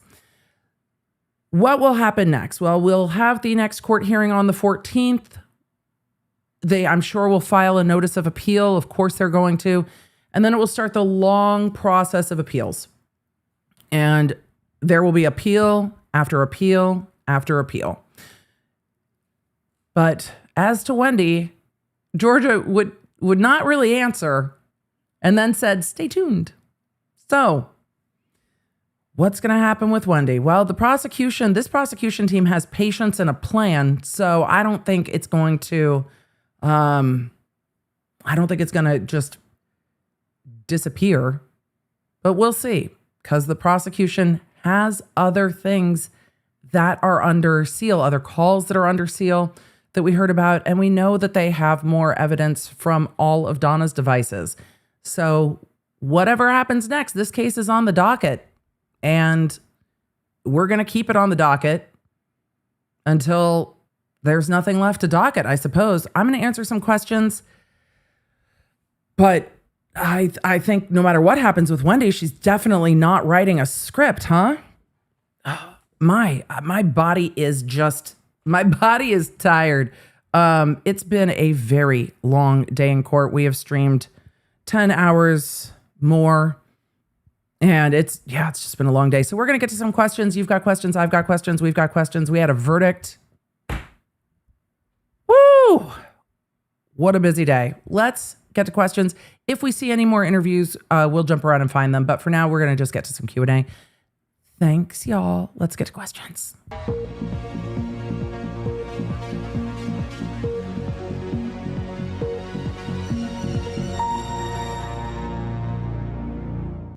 So, let's continue with Q&A. Law Nerds, it's great to see you. KC4405 said, Georgia with the verdict read. I mean, the red worked for her for sure. It's a long day in court. I don't think any of them left the courthouse because that was so quick. KO asked, do you think the defense regrets removing second degree and manslaughter? No. With how fast that verdict was, they probably would, even if they had those options, the jury was not quibbling. The jury was not in disagreement. That was 3 counts, a very fast verdict on a circumstantial conspiracy, solicitation, and murder case. No, I don't think the defense regrets it, because this isn't a place where it seemed like the jury was getting stuck and just didn't know what to decide. The jury was like, no, just period. No. So no, I don't think they regret it. Also, if she had gotten convicted of the second degree is also life. As Sarah Boone learned as we all learned together, because there were moments where I was just like, wait, no, that's not 15 to life. Second degree murder is life, period, life. Like life.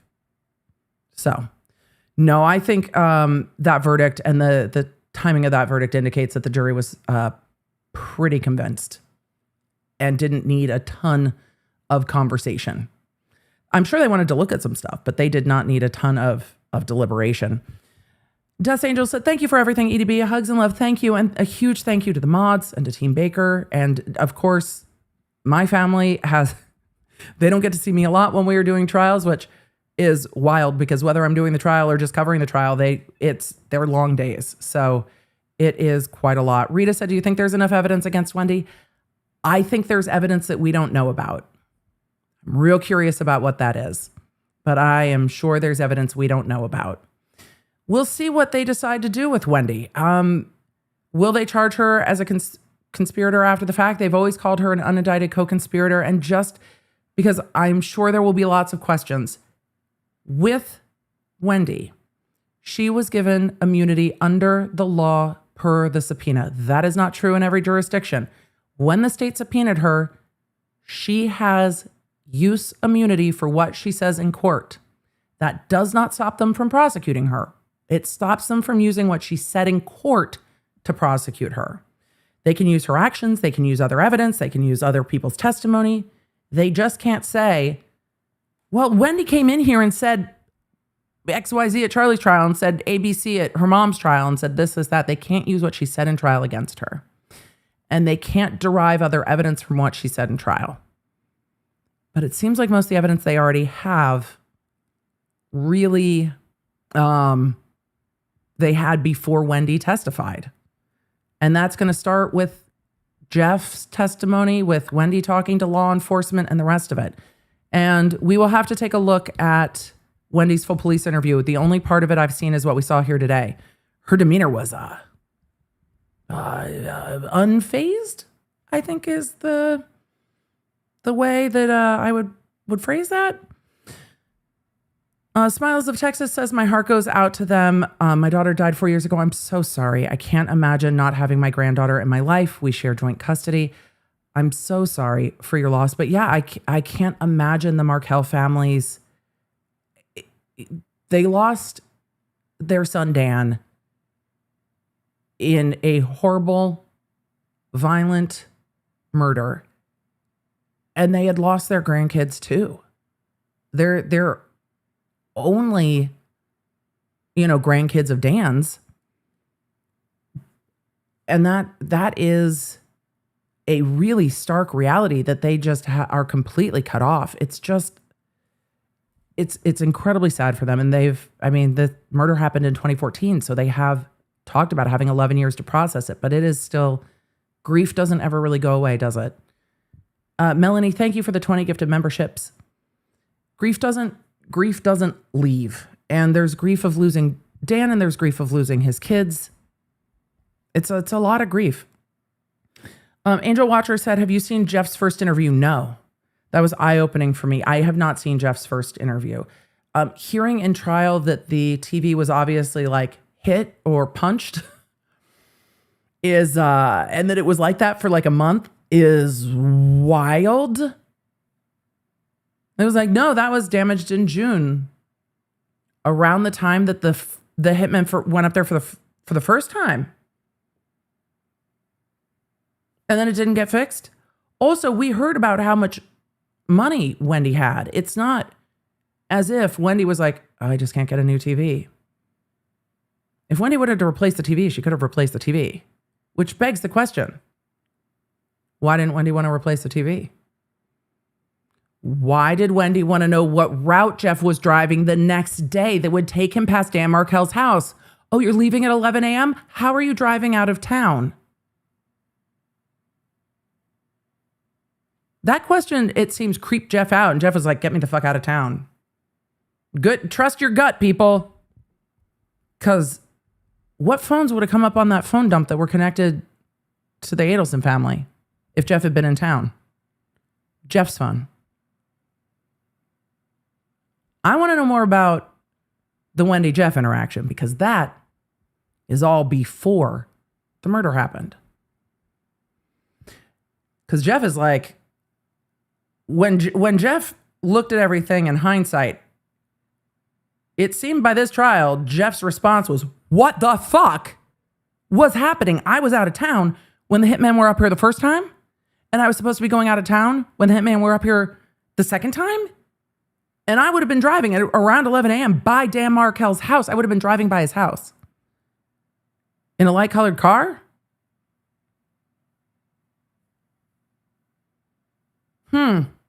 That's real uncomfortable.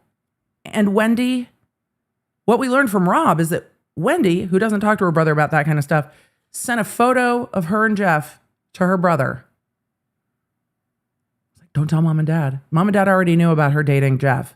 Don't tell mom and dad. Wendy would have known that Jeff or that Rob and her parents didn't talk. Rob and Donna aren't checking Wendy's story against each other. So is Wendy just dropping breadcrumbs? Because what did Rob do? After he talked to the FBI, Rob was like, oh shit, wait, there's a secret boyfriend. So he told the FBI about Jeff. Was that the intended response? Because Rob was going to do the right thing? I mean, Rob was like, that seems a little weird. That seems a little sus. That seems a little strange. I don't know what else they have. Casey asked, can you explain murder one when you don't pull the trigger? Yes, it's aiding and abetting theory. They also did it under principle and conspiracy. So was she essentially, in the language of the jury instructions has absolutely slipped my mind, but is this what Donna intended to happen? Like, did this happen because she wanted this to happen? She intended for this to happen, and then she did something to make this happen. The principal instruction was way earlier in the day, so I cannot verbatim the principal instruction, but you do not have to be a participant driving or pulling the trigger to be an aider and abetter. Can you have done something else to cause this thing to happen? It's pretty clear to me from the evidence that Sigfredo Garcia and Luis Rivera didn't know Dan Markel, didn't care about Dan Markel, didn't have feelings any kind of way about Dan Markel, they were living life in South Florida. And Katie was like, hey, there's cash. Can you do this thing? And they were like, okay. But why did Katie go ask them to do it? Was it because Charlie wanted it done? Or was it because Donna wanted it done? Or did Donna want it done because Wendy wanted it done? Which is the first domino? Is Donna the first domino or is Wendy the first domino? And that's what we're going to have to look at. And a few of you guys are asking, okay, but what about the solicitation? So the conspiracy is the agreement between the group to do the thing.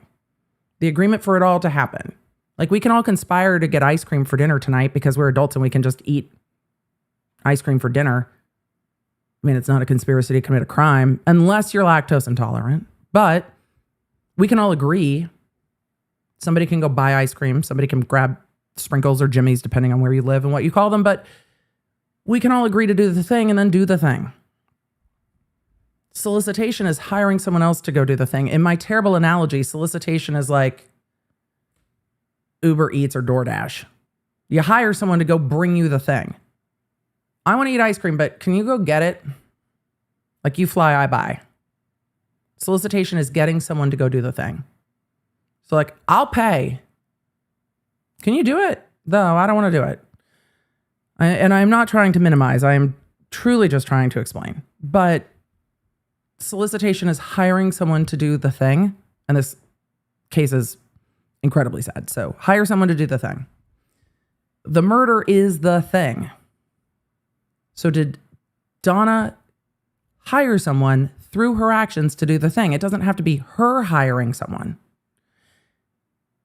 But did Donna go to Charlie and say, I'll put in on this? And then Charlie went to Katie and was like, hey, we got a problem we need to solve for my mom. You got a guy?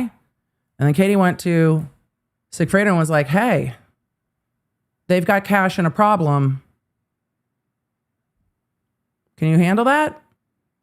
And then Garcia grabbed Rivera and was like, hey, I need you to come on this job with me. Let's go.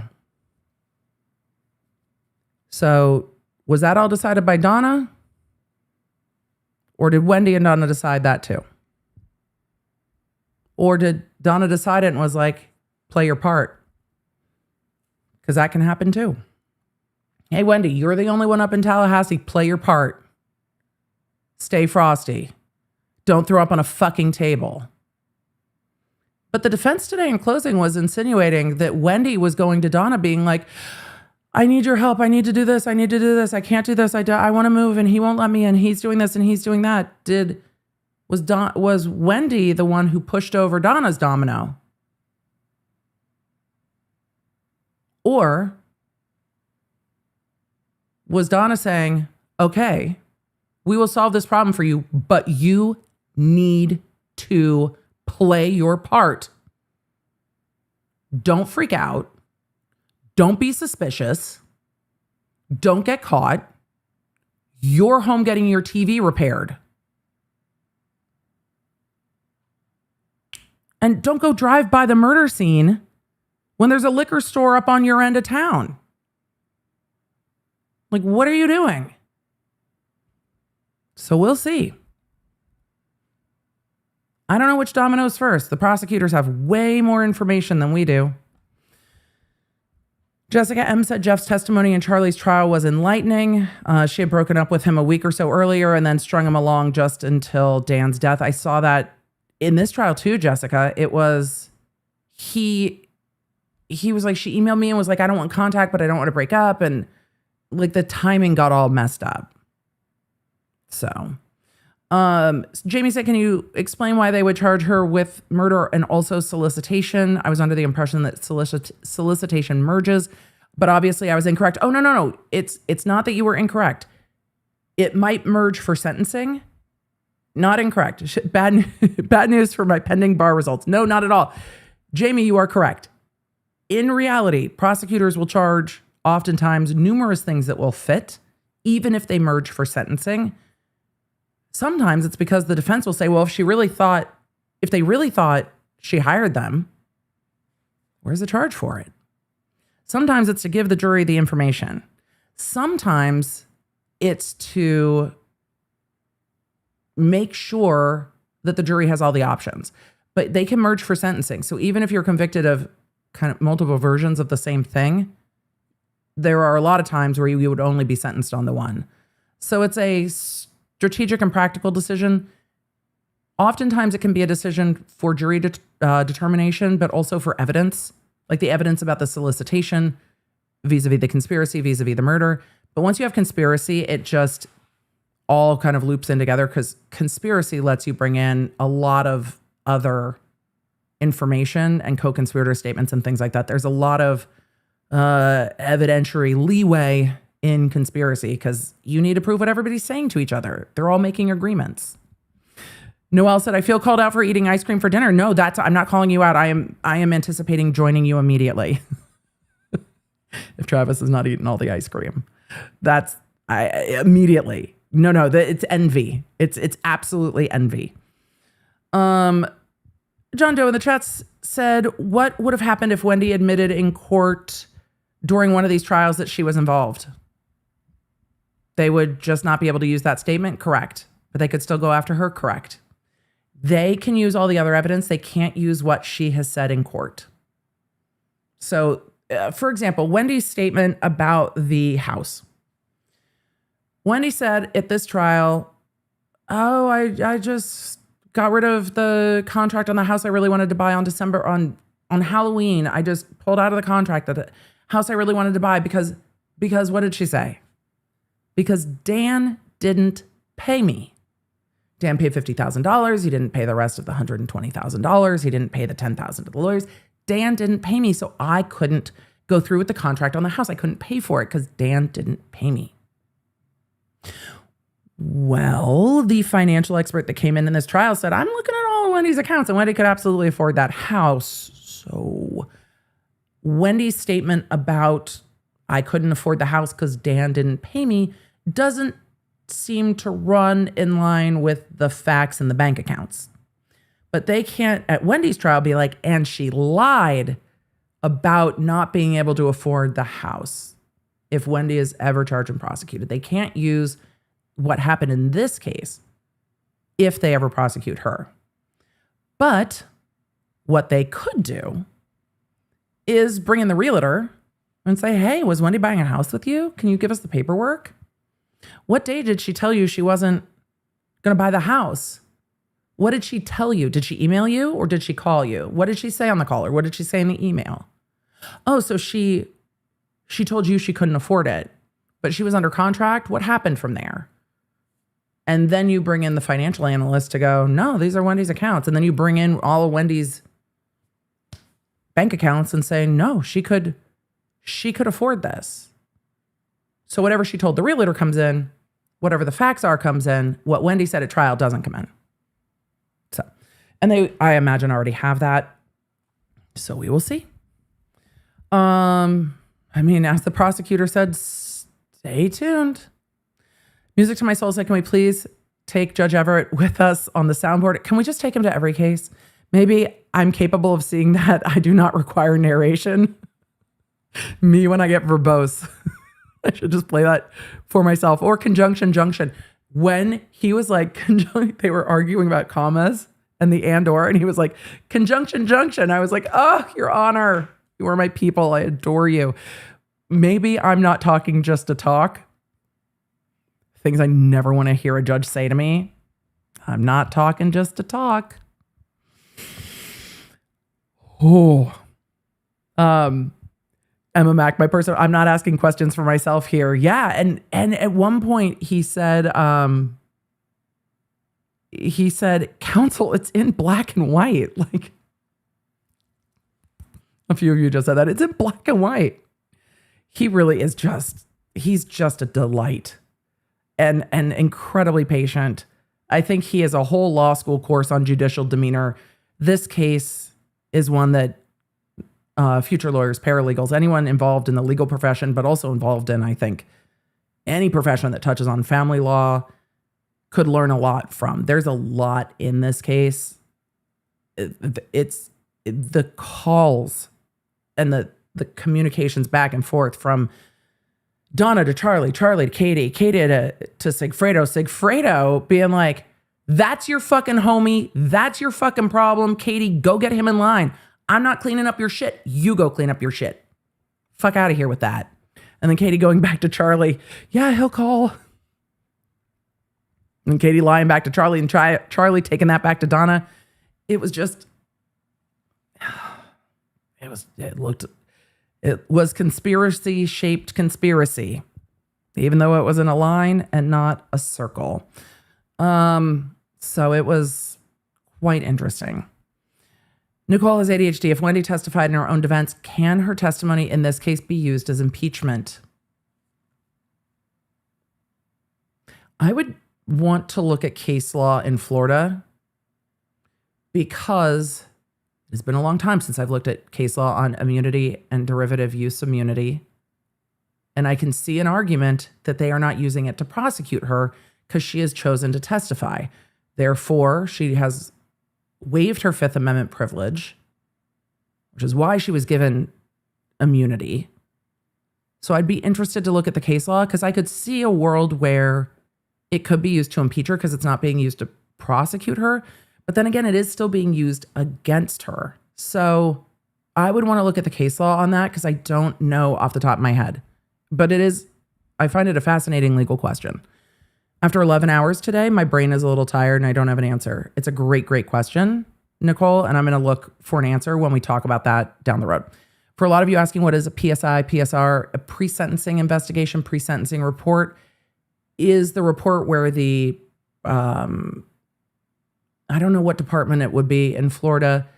They will go interview Donna. They might interview family members like Harvey and recommend a sentence, recommend housing and things like that. It only applies to counts 2 and 3 because there's discretion in the sentence for counts 2 and 3. Count 1 is not discretionary. It's statutory. It's life. So a report doesn't really help the sentence's life period. It's kind of like whiplash, like the Murdaugh case. It's like, can we sentence now? It's like, what the fuck? Wait, what? Now? Okay, Your Honor. So, yeah, it was a really long day, you guys. Just a really, really long day. So I see a number of, Somomo said, I think the judge said Department of Corrections.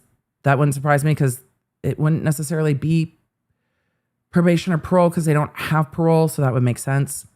Danielle said Harvey appeared to show almost zero emotion. He was pretty stoic during all of this. He definitely had a just neutral affect the entire time. But I just wonder how much he was prepared for this.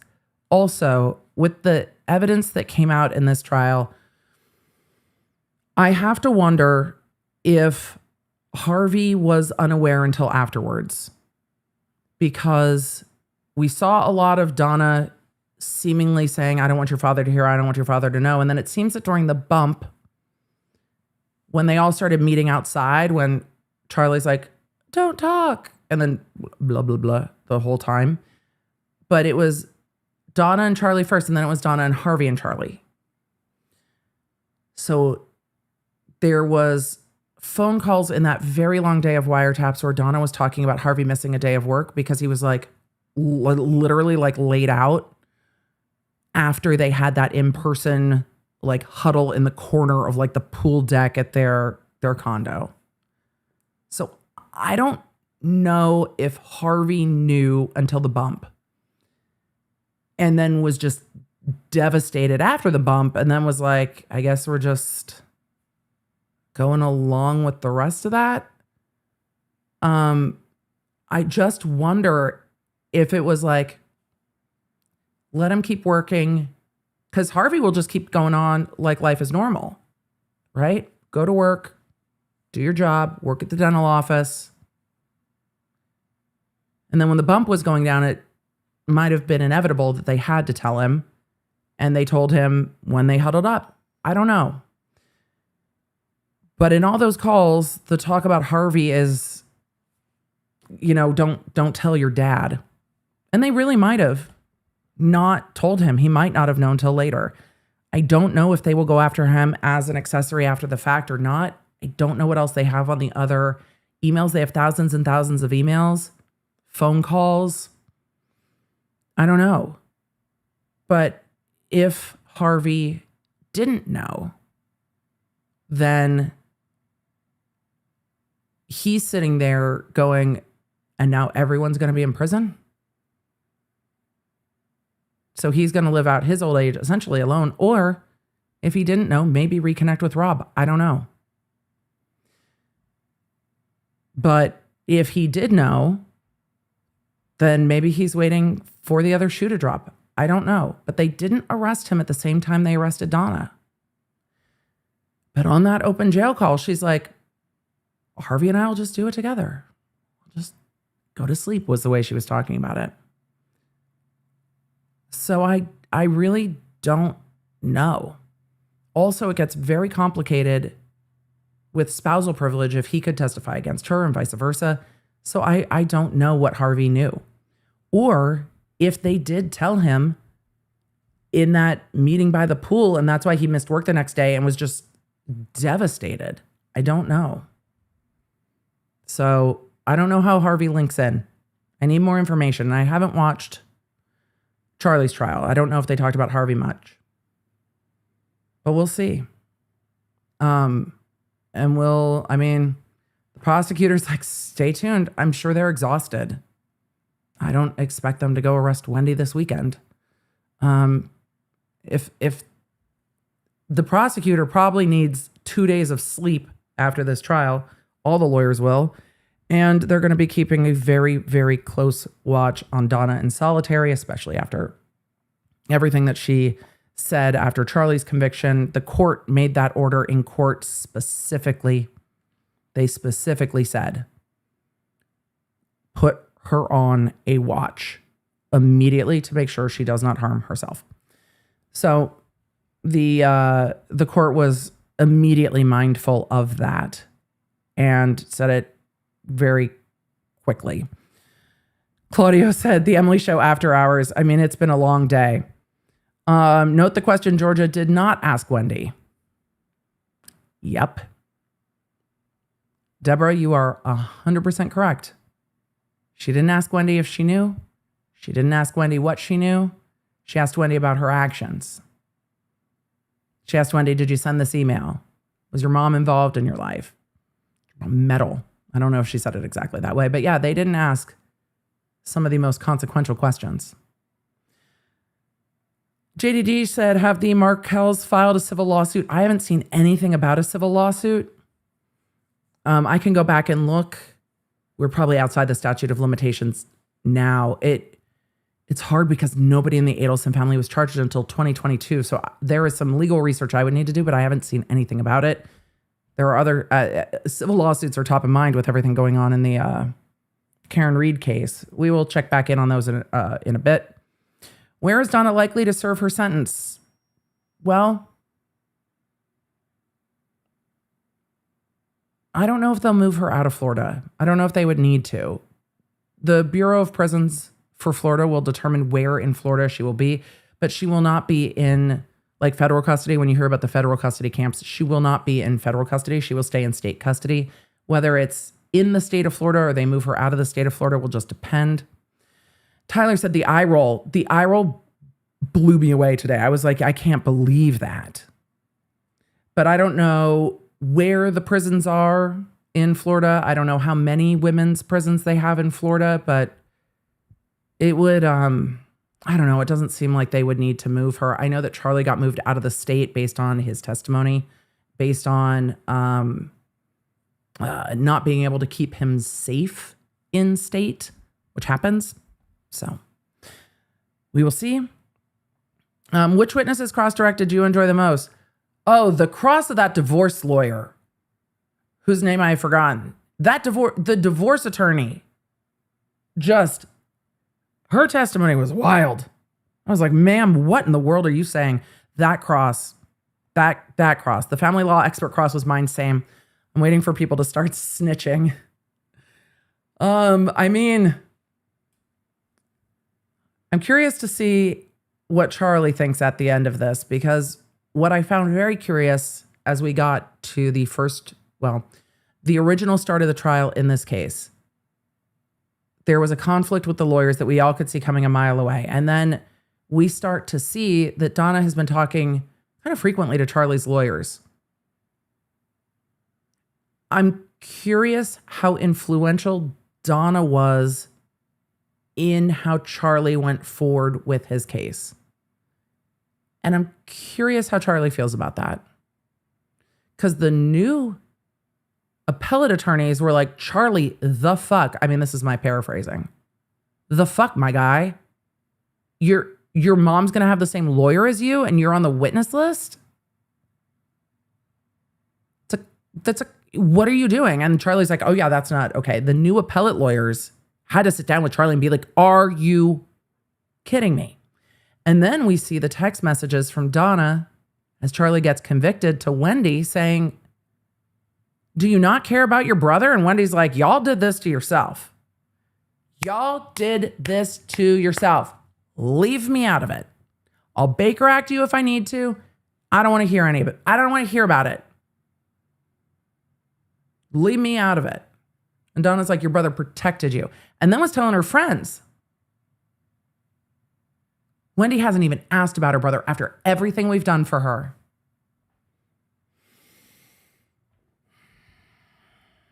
Yeah. And Charlie's now seen all that too. So I wonder. Heidi B said, thanks for the insight the last 2+ weeks, of course. Two things. One, felt like there was a lot of Wendy breadcrumbs by the prosecution. Yep. Two, the image of the Markel's statements with Donna's ugly crying, the alleged crying behind them was poetic. It really was. It was the contrast of the Markels making their statement and Donna just shaking with rage behind them. Yeah. Yep. it was telling. She stopped for a minute when she went, okay. Done for Real said, if the state believes that Wendy knew what she was doing by feeding info to Donna and Charlie in the hopes that they would murder him, but that's the extent of her involvement, what can she be charged with? It would really depend on what they have with regard to hope. If she wanted them to get rid of Dan Markel, and her brother's like, I'll hire a hitman. I mean, it's like $15,000. That's what she told Jeff. And she was like, I mean, he travels on these days. This is his car. Jeff's going out of town that day. So, I mean, July is good for me if July is good for you. It depends on what they have. But I want to know what's in the rest of the phone calls that we don't know about, right? I want to know what's in the rest of the phone calls. But could they charge her with conspiracy if she was helping? Maybe. Maybe she could. So we'll see. But they definitely had a lot of information about Wendy, and the defense was like, that moment in Cross, when the defense attorney was like, you think everybody involved should be held responsible, even if it's you. I was like, hot damn, counsel. Because Donna's attorney started pointing the finger at Wendy. Is Donna going to get into court and just be like, do you want to know about Wendy now? Wendy's lost all of her leverage. It's way too late for that. Oh, gosh. Mandy Ball, EDB, what defense would you have put up with Donna? Put up for Donna? I don't know, because the defense has more information than we do. The saying the divorce wasn't contentious was strange to me. I might have leaned into the divorce was contentious. Wendy was asking her to help. She never asked Charlie for help. She never dropped off the money. What, we're going to believe Katie? I think I definitely would have leaned into Katie was a liar. Once the fucking script comes out, though, I don't know where you go with that. I think I would have leaned into she got a one-way ticket to Vietnam because she was afraid, not because she was guilty. She was scared and she was out of her mind and she was exhausted and she didn't know what to do, and she didn't want them to just randomly arrest her in the middle of the night. And she thought, in a non-extradition country, hey, they can't come arrest me in the middle of the night. And then they'll just tell me if there's a warrant. They haven't arrested me for 11 years. So if there's a warrant, I'll just come back. And then I am not sleeping in fear every night with one eye open that they're going to kick down the door and PTSD or whatever she wants to argue. None of that works with the script, though. Once she gets into custody and writes a script of, oh, everybody knew about Donna. We had been reading the newspapers. We saw it on a telegram. Once the script came in, I don't know where you go with the script. Because how do you explain that two inmates in Tallahassee know who Charlie's roommate is that might be willing to look the other direction and write a script for them? Without the script, I think leading into, yes, the divorce was contentious. Yes, she was angry with Dan Markel, but she just wanted him to move to Miami. And eventually he would have gotten another job and they would have made it work.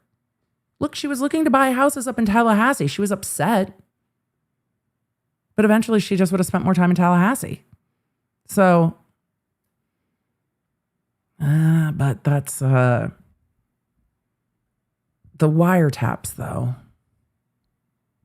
Because the wiretaps aren't Donna going, Charlie, somebody's approaching me about Dan's murder. What the fuck? They mentioned your ex-girlfriend. What the fuck is any of this about? Charlie, what is happening? That's not the wiretaps. Somebody handed me a thing on the street. It's probably about the two of us. The wiretaps make it fairly hard. I guess Donna didn't know. They couldn't go really far with Donna didn't know after she wrote that script, though. So, let's see. The defense witnesses helped the prosecution. I agree. I can see Georgia running for state attorney. I don't know. State attorney becomes a really administrative role, and trial attorneys like to trial, not manage.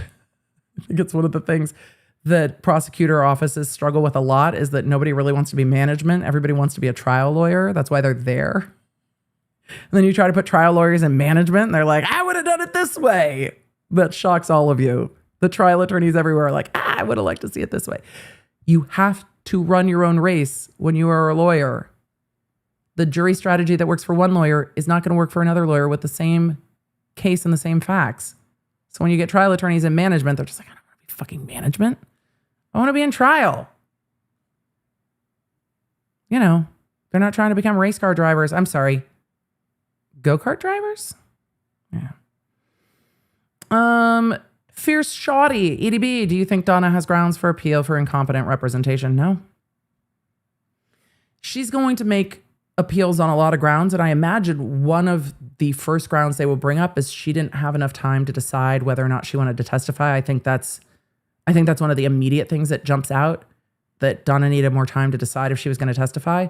But IAC, no. I mean, if her attorneys had been asleep the entire trial on the table and never objected, never made a legal objection, never tried to keep a piece of evidence out, then we might get a little bit closer.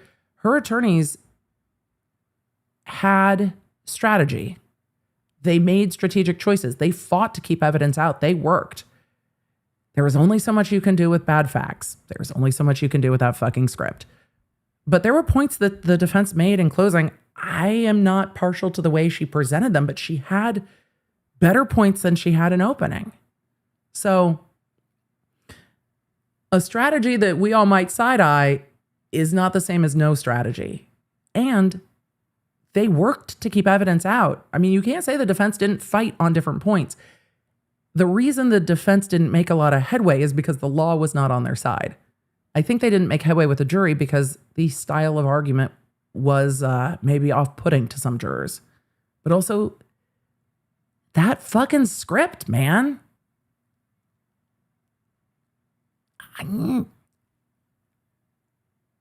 Donna's own words are ultimately what convicted her. The prosecution put together a great case. Law enforcement did a great job of investigating this case, and they were patient. But Donna's words are what did her in. And there's not a ton the defense can do with that. They made legal arguments. They were doing the best that they could, but bad law. They lost a lot of their motions because the law was just not on their side. Lucia said if she gets an appeal approved, does that mean she'll get a new trial, or does it automatically overturn the conviction? It is very difficult to overturn convictions. The most common thing to happen on appeal is too bad. Denied. After that, the remedy is generally new trial. If they find that there was error that actually impacted the case. The appellate court can say, yeah, the court shouldn't have done that, but we don't find it was prejudicial error, and then they won't give a new trial. They'll just say, yeah, there was error, but it wasn't prejudicial. So, yeah, we agree. That was error, but it's not going to change the outcome. So, I don't think that, well, we'll see. I'm sure there will be an appeal. Of course there will. There's appeals. She's going to get life. Weird Debbie M said, Emily, I agree with you. That script. And then the defense tried to say, like, we're not contesting our client wrote the script, but maybe the inmate made her write the script. And who sat at the table first? Donna didn't sit down first. What else can you do with that? I mean, I'm trying, Your Honor, comes to top of mind for me. So let's see. Lazy Boys, could Donna have won with some better lawyers? No. That was not a winner of a case. And while Donna had a better argument before she was in custody, that script. If you're sitting there as a juror, it's like, can we just read that? Can we just read the Q&A that Donna wrote for for them to testify. Who does that? Trying to get people to testify on side is so consistent with the Donna that we met in those calls. Charlie, I need you to talk to your sister. I need you to get your sister to do this. I need you to get your sister to... She can't buy that house. I need you to help your sister understand. And Charlie's like, yeah, I'll remind her she's 37 with 2 kids who might fart in your face. Yeah, I'll tell her. After hearing all those wiretaps, and then you have people she was in custody with come in and say, well, yeah, she wanted me to say this. I need you to testify. I need you to say that you knew Catherine McBanois. You guys were in custody at the same time. I need you to say that she said this. Hey, I got commissary. I got land. I got money. Harvey will send you money. And Donna was showing she was good for it. She was already giving them packages and commissary and letting them use her phone card. I imagine that's not going to keep going after today. But it's consistent behavior. If that script didn't align with what everyone had already seen from Donna in the wiretap calls, it wouldn't have been as effective. But you can't make that shit up.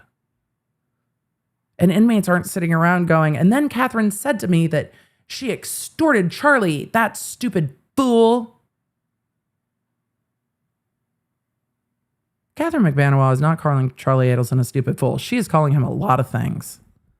She is not calling him a stupid fool. I'll tell you what. I'm going to try to stick to my rules on that one. But it's not a stupid fool. So we will see. Will Donna be housed in the same facility as Katie? I don't know. I don't know where Katie is housed. I don't know. That is up for the Bureau of Prisons to decide. And I mean, I wouldn't be surprised if Donna complained of blood pressure and medical, and she's going to need a facility that can accommodate medical. So she will need that. Sina said, not a fool, the other F word. Oh, lots of the other F words. So let's see. At what point, personally, do you think she was guilty? I said from the beginning of this case going in, the state has a strong case. The state has a strong case. I also said that it was really when Donna testified, I mean, the 25-page or 24-page PCA is pretty strong. The Donna testifying to try to get out on bond was quite put on. And I was like, that's interesting. However, with conspiracy, I was curious to see what else they had. There was definitely stuff I knew we didn't know. I was curious about how the wiretaps would come in. And I thought the wiretaps would come in as Charlie maybe pushing on his mom a little bit. That is not how I took those when we heard them in full. When we started listening to those wiretaps, I'm like, oh no, Donna's the one trying to get Charlie to shut the fuck up and not talk on the wires and to talk in code. Donna was kind of driving that conversation a little bit. But even from the PCA, it was a strong case based on the wiretaps. The question is, what did she know before? And some of those emails are just tough for her. But there was even more evidence than we saw in the probable cause affidavit. So I did not find Donna to be a lovely human before we went into this trial. I did not have warm feelings for her, but I was very curious what the prosecution was going to put on and how they were going to put on their case and how they were going to overcome people's kind of innate looking at, little Donna sitting there in court, just being like, I would never. And then her emails. And then they get to hear her in her own words. Because I think a lot of jurors could look at some of the emails and be like, yeah, she was really getting into her daughter when she's talking about psychologically torturing the victim and wanting him to just say, I give, I give, I give. That was tough, though the defense could argue a divorce is a divorce. This was contentious. She was angry. She was protecting her daughter. Haven't you ever wanted to protect someone going through a divorce? Because I think most jurors can say, yeah, I have. I have been wanting to protect someone into a divorce and being like, you know what? Take care of you. Fuck that person. But then the wiretaps. You can argue the emails. The jury can understand someone being upset. But then the wiretaps. The wiretaps of, it's probably about the two of us. The thing with the two of us, Charlie, take care of it. And then Charlie running around thinking he's a badass gangster. He's neither of those things. Being like, I don't care, Katie. If we need to pay, we'll pay. We'll just kill the person that's extorting us. That's the next logical step. I'm sorry, Charlie, what? Your next logical step is just to pay someone to kill the person?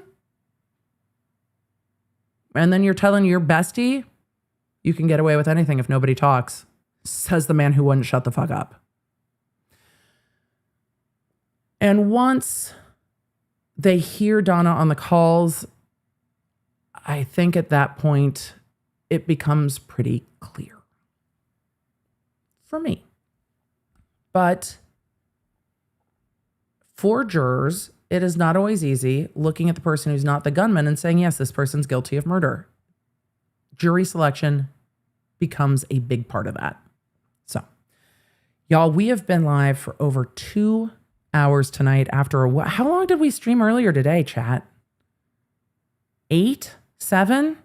How much? Tammy said, what about the jail call?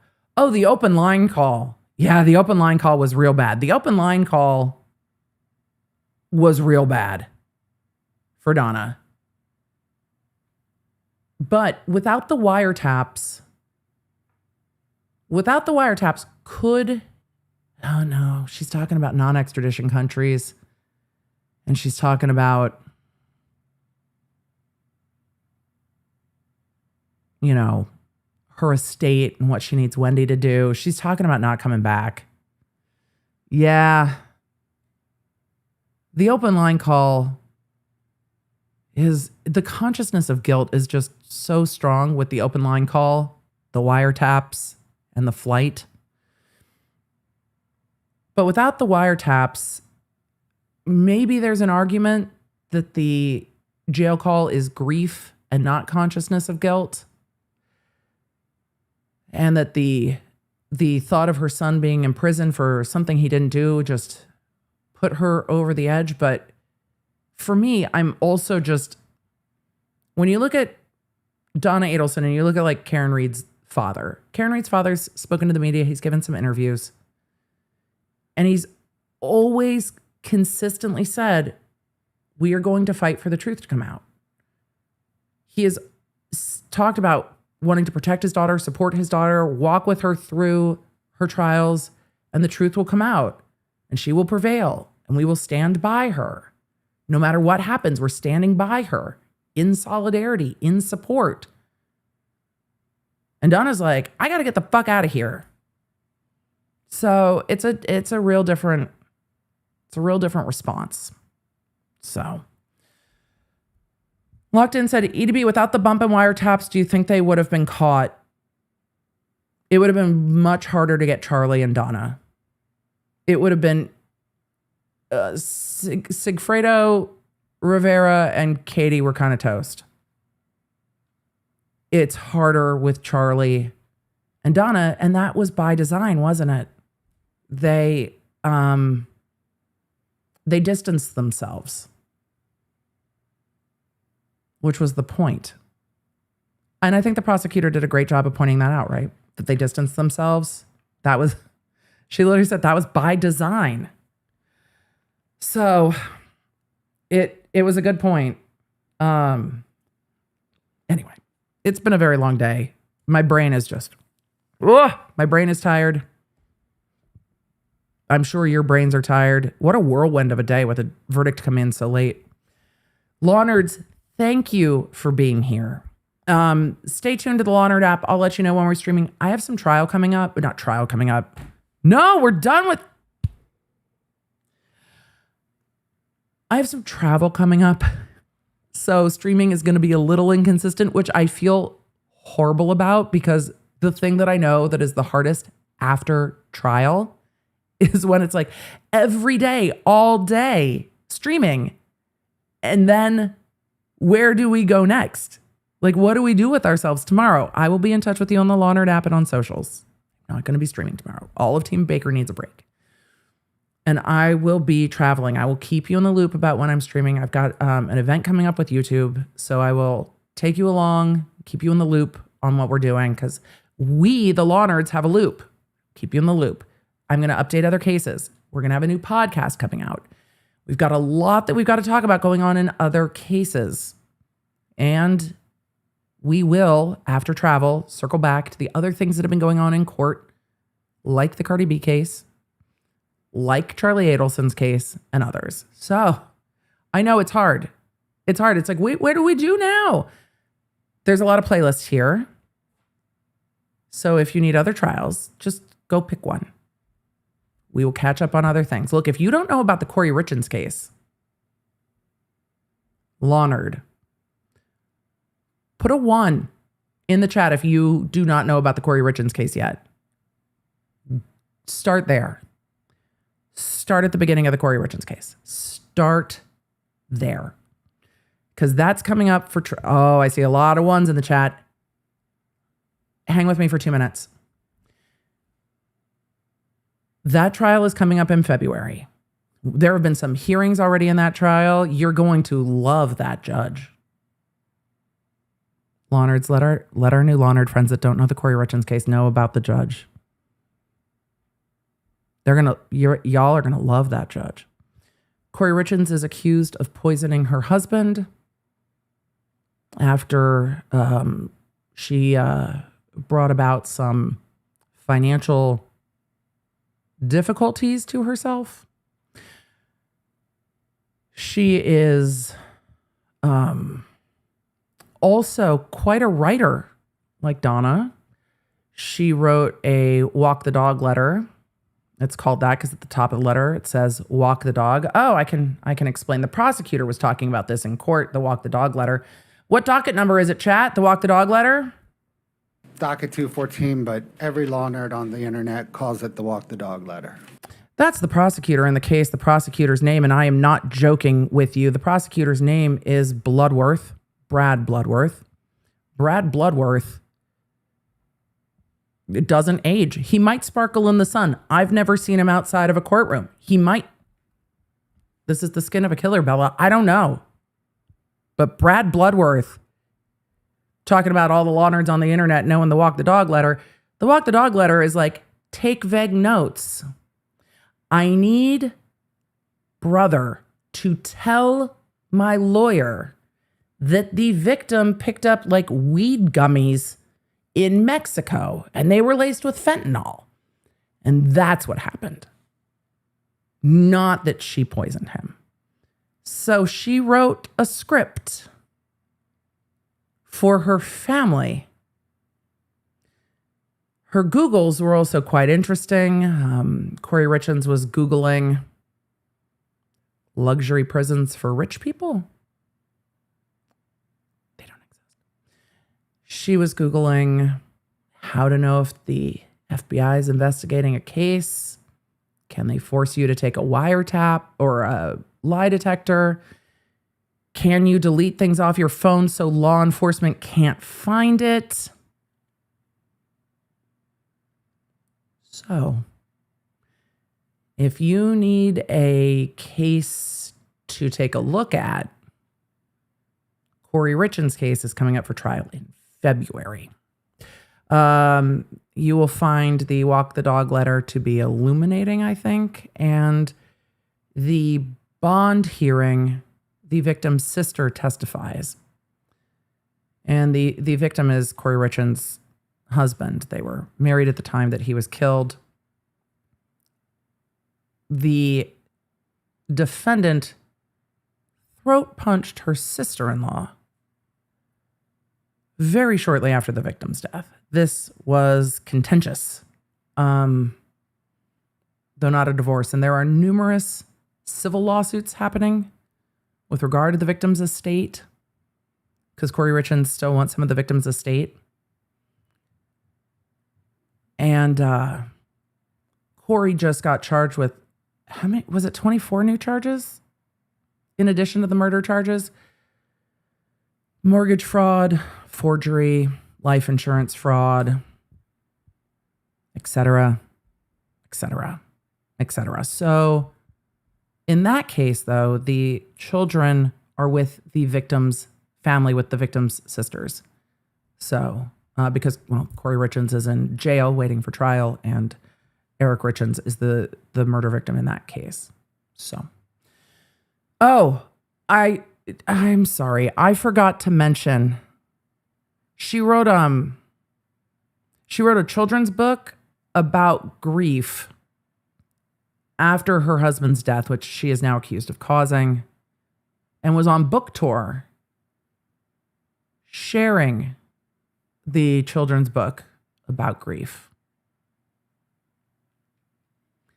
And there's an attempted murder because she tried to poison the victim on Valentine's Day and then spent the day at her paramour's house. So, and the judge is adorable.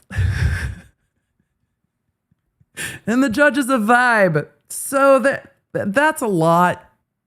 That's the summary of the Corey Richans case, not to suggest what to go watch after this. Also, for the new Law Nerds, Team Baker has reminded me that we have put a closing time sale up on the Law Nerd shop. Hold on, are we sold out of sweatshirts? That's my new clicky keyboard. Do you hear it? I was inspired by the judge. I'm very excited about my clicky keyboard. But we did a closing time sale because today was closing. And I think we have a few hoodies left. So some of our legacy Law Nerd merch before we have new Law Nerd merch. How many people do we have? Can we tell secrets? We can tell secrets. It's just us. It's just us Law Nerds. Before we leave. So if you missed out on any of the legacy Law Nerd merch before our next drop, we have some sales. It's time to catch up. These are sewn on patches. I should have grabbed one. It's been a very long day and I haven't left my office, but they are sewn on patches. I love our little Law Nerd tattoo inspired patches. They are also on the stickers, which you can put on our tumblers. So we have goodies in the Law Nerd shop for you. I do not know how many hoodies are left. If the hoodie is a vibe for you, they are the oversized hoodies. They are oversized. They are so squishy. They are oversized. But they have the sewn on patch on the sleeve. I love them. But we have new merch. We have new merch coming up soon. Do not worry. But closing time. So, that is up there for y'all. And then before we leave, we will have another merch launch. Do not worry. We will keep you in the loop in the member spaces and in the app. This is, yes, but meditate. This is incredibly generous. Thank you. Emily, thank you for your tireless work to educate us and share the law with us. We know it's not always easy to walk us through these cases. Some of these cases are incredibly heavy and emotional. Y'all are a delight always. I love this community. Sometimes the cases are heavy. Y'all are compassionate. You are patient with each other, even when it's hard, even when the cases are frustrating. Y'all refrain from name calling, even when I can't. I appreciate it. And you make this community the best place in the world to watch trials, and I love it. Michelle said, wait, is Donna going back to jail with the informants? They're going to put her in a different pod. But she's been going back to the same custody facility every night. She's in a different pod. They are going to keep them separate. So she is in a different pod. So they will be separate. Malarkey was like, just catching up. I know today was a very, very, very, very long day. It was a very long day. A very long day. Kevin, good to see you in the chat. 8 hours and 20 minutes earlier today, 2 hours and 30 going. Yeah, it's been a long day. I will keep you guys in the loop in the Law & Order app. I'm gonna hit the EDB air bumper. I'm gonna hit the outro. The EDB air bumper got a little bit of a zhuzh, so check it out. I will see you guys soon. I will keep you in the loop on travel, and when we can stream, we might have some just shorter streams here and there. We might have some travel streams. We will see. But no, all of you are saying, but the judge said, yes, the judge, Donna's going to be on a watch. She will be isolated on a watch, but she's also going to be in a completely different pod from even before today. She would have been in a different pod from anyone that was a witness in her case. So she would have already been moved. They're going to keep an eye on her. So I will keep you in the loop in the app. Everyone's tired. You guys get some rest. It's been a long, long day. Long day. Louis asked a great question in the chat. Why no standing for the verdict? I think not having Donna stand for the verdict was the right call, especially for this defendant. I think she would have immediately flopped over and possibly hurt herself, like on the table. The court knew there was going to be a response. So he admonished her, but I think no standing was appropriate. I don't know if they always stand in Florida. So we are going to roll. I'm going to roll this, then the outro. Law & Nerds, you're the best. A little bit of a zhuzh on the bumper. I'll see you soon. Enjoy.